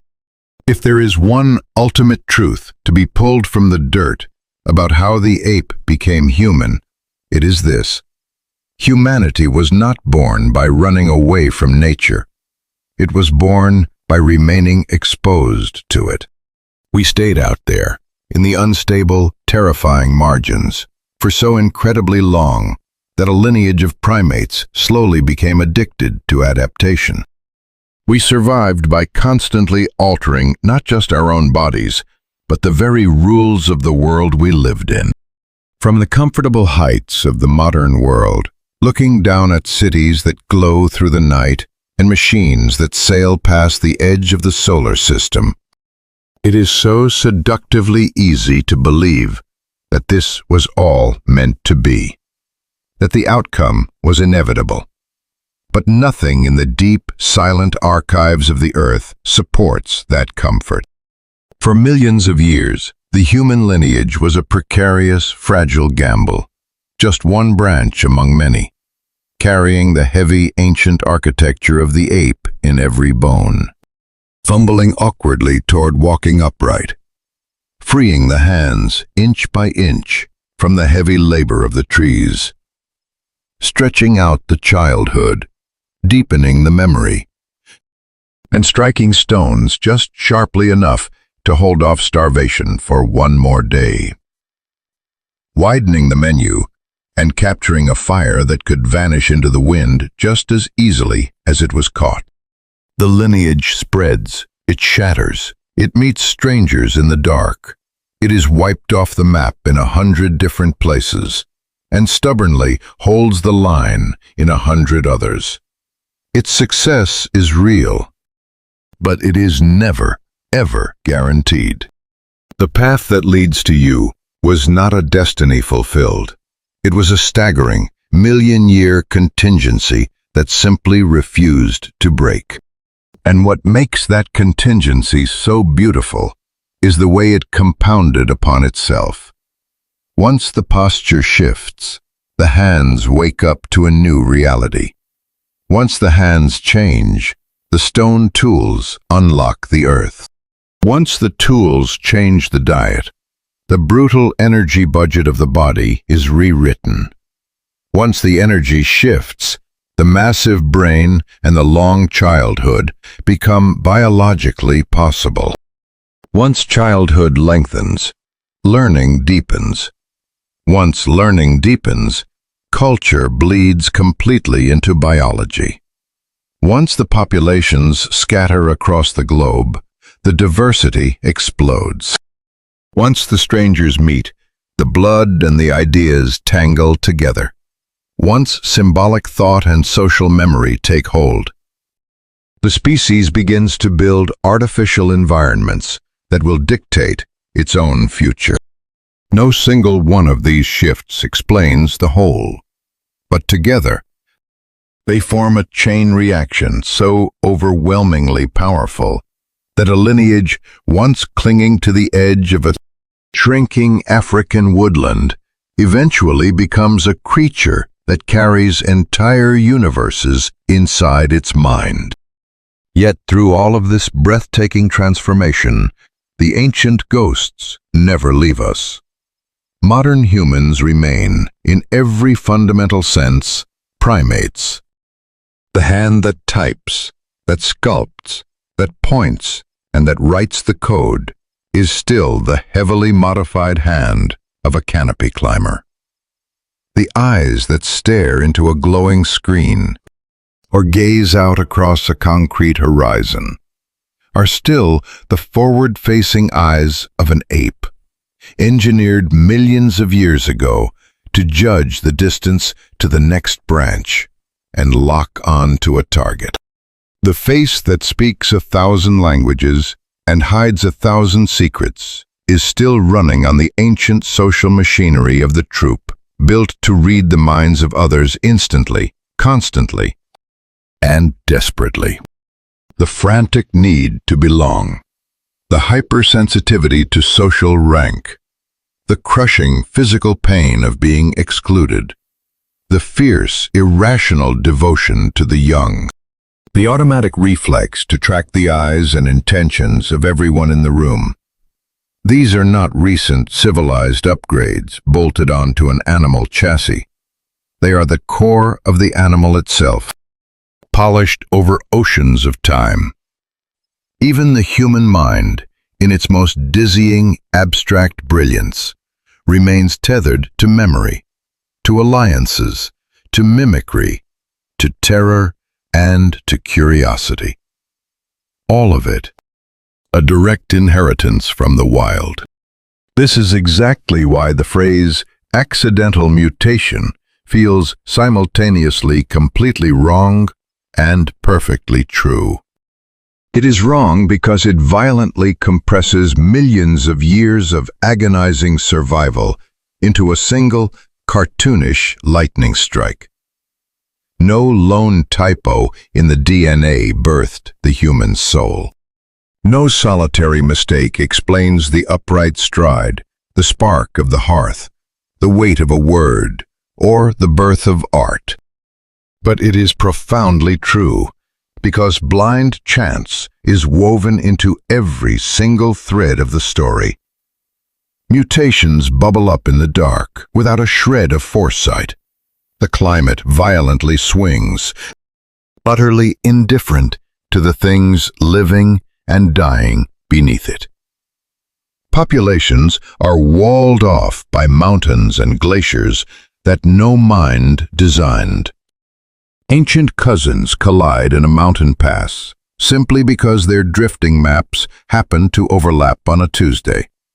Extinction ruthlessly prunes one branch and spares another, often for reasons that are entirely statistical before they are spectacular.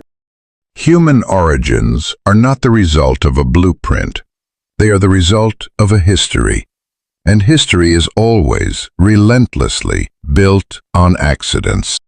What transforms the accident into a legacy is the brutal, patient filter of survival. The Denisovans are perhaps the most haunting proof of this.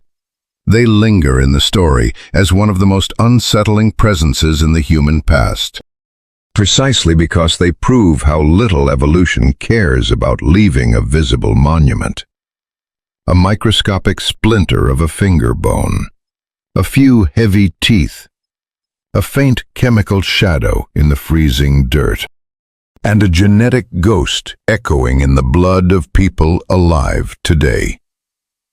That is all it took to force science to its knees, revealing a massive, sprawling branch of humanity we never even knew existed. Their bodies are invisible to us. The true borders of their world are a mystery. Their culture, their songs, their faces, all lost to the wind. And yet, they endure. They altered the human story permanently. They prove that a magnificent human lineage can leave almost no bones behind and still shape the future. They prove that evolution is just as much about the blending of rivers as it is about the splitting of branches. They prove that survival doesn't always look like an unbroken, victorious line. In their silent, faceless way, the Denisovans are a warning against our own arrogance. The fossils we can see are not the whole story. The past is infinitely wider and infinitely more crowded than the lucky handful of bones the Earth has allowed us to find. The Neanderthals offer a different kind of grace. For far too long, we cast them as the ultimate failures, the dim-witted understudies who fumbled their lines while we waited in the wings. Today, the dirt has cleared their name. They were not our inferiors. They were the undisputed lords of Ice Age Eurasia. Brilliant, robust, deeply capable, and profoundly human. That they ultimately faded as a distinct population does not erase the majesty of their long reign. Homo erectus pushes the boundaries even further, reminding us that evolutionary triumph is not measured by how closely a creature resembles a modern human. Few lineages have ever endured so long or walked so far. Even the heavy-jawed, robust Australopithecines, so often dismissed as a bizarre evolutionary dead end, are a testament to the wild, beautiful creativity of life. Evolution is not a beauty pageant, and it was not rigged to produce us. The deep past is a sprawling, magnificent gallery of genuine ways to be human. Most of them vanished into the dark, leaving no descendants. But every single one of them was a complete, successful, and beautiful reality in its own time. And that might just be the most precious inheritance this story has to offer. When we look back and ask how the ape became human, we always want to pinpoint the exact moment of the magic. The spark of intelligence, the first spoken word, the dawn of the soul, the arrival of the first true human. The deeper, far more beautiful truth is that no single moment can bear that kind of weight. Humanity is not a switch that was flipped. It is a slow, agonizingly heavy accumulation. Reaching, carrying, shaping, sharing, remembering, teaching, adapting, blending, imagining. Different pieces of this puzzle arrive at different times, scattered across entirely different branches of the tree. Some pieces belong to an era long before our genus existed. Others were forged by cousins who are no longer here. Some traits are shared far more widely across the family tree than our ego ever wanted to admit. We didn't cross a single triumphant finish line. We wandered through a million-year corridor of quiet thresholds, most of them completely invisible, until you look backward. Today, there is only one human species left standing. But we are not the only human story. In every spoken word, in every sprawling city, in every long migration, in the shape of every face, in every child, waiting patiently for a decade to finally understand the world. The ancient architecture of this epic remains. We are a creature forged by a painfully long apprenticeship, by our desperate reliance on the tribe, by our relentless extraction of energy, by our absolute compulsion to alter the environment, and to endlessly rebuild the world using the knowledge handed down from the dead. And that is both the absolute triumph and the terrifying peril of our lineage. The exact same abilities that kept a fragile primate alive in an unstable, prehistoric landscape now give us the power to rewrite the climate, the oceans, the forests, and the ultimate fate of millions of other species. The old, desperate bargain we struck with evolution has now scaled up to swallow the entire Earth. The true legacy of being human, then, is not simply that our particular branch survived. It is that this branch slowly, painfully learned how to survive by storing more of the world outside of itself, and more of the past inside of itself. Through the stone tool, through the hearth, through the memory, through the children, through the story, through the genes we borrowed, through the landscapes we returned to, and the landscapes we forever altered. The human lineage became cumulative. It became historical in a way no ape before it had ever achieved. And the moment that happened, extinction stopped being just a biological, physical death. It became the loss of songs that will never be sung again, of paths through the mountains that will never be walked again, of faces that can never be rebuilt, of entirely different ways of being human, erased before anyone was there to write them down. The last surviving lineage carries the heavy, invisible scars of all those absences, even if it has long forgotten their names. The story ends exactly where it began, in uncertainty. Only now, the uncertainty is vastly larger and infinitely more quiet. Somewhere in ancient Africa, a troop of primates lives out its days on the edge of a thinning forest, completely unaware that they are carrying the seeds of everything that is to come.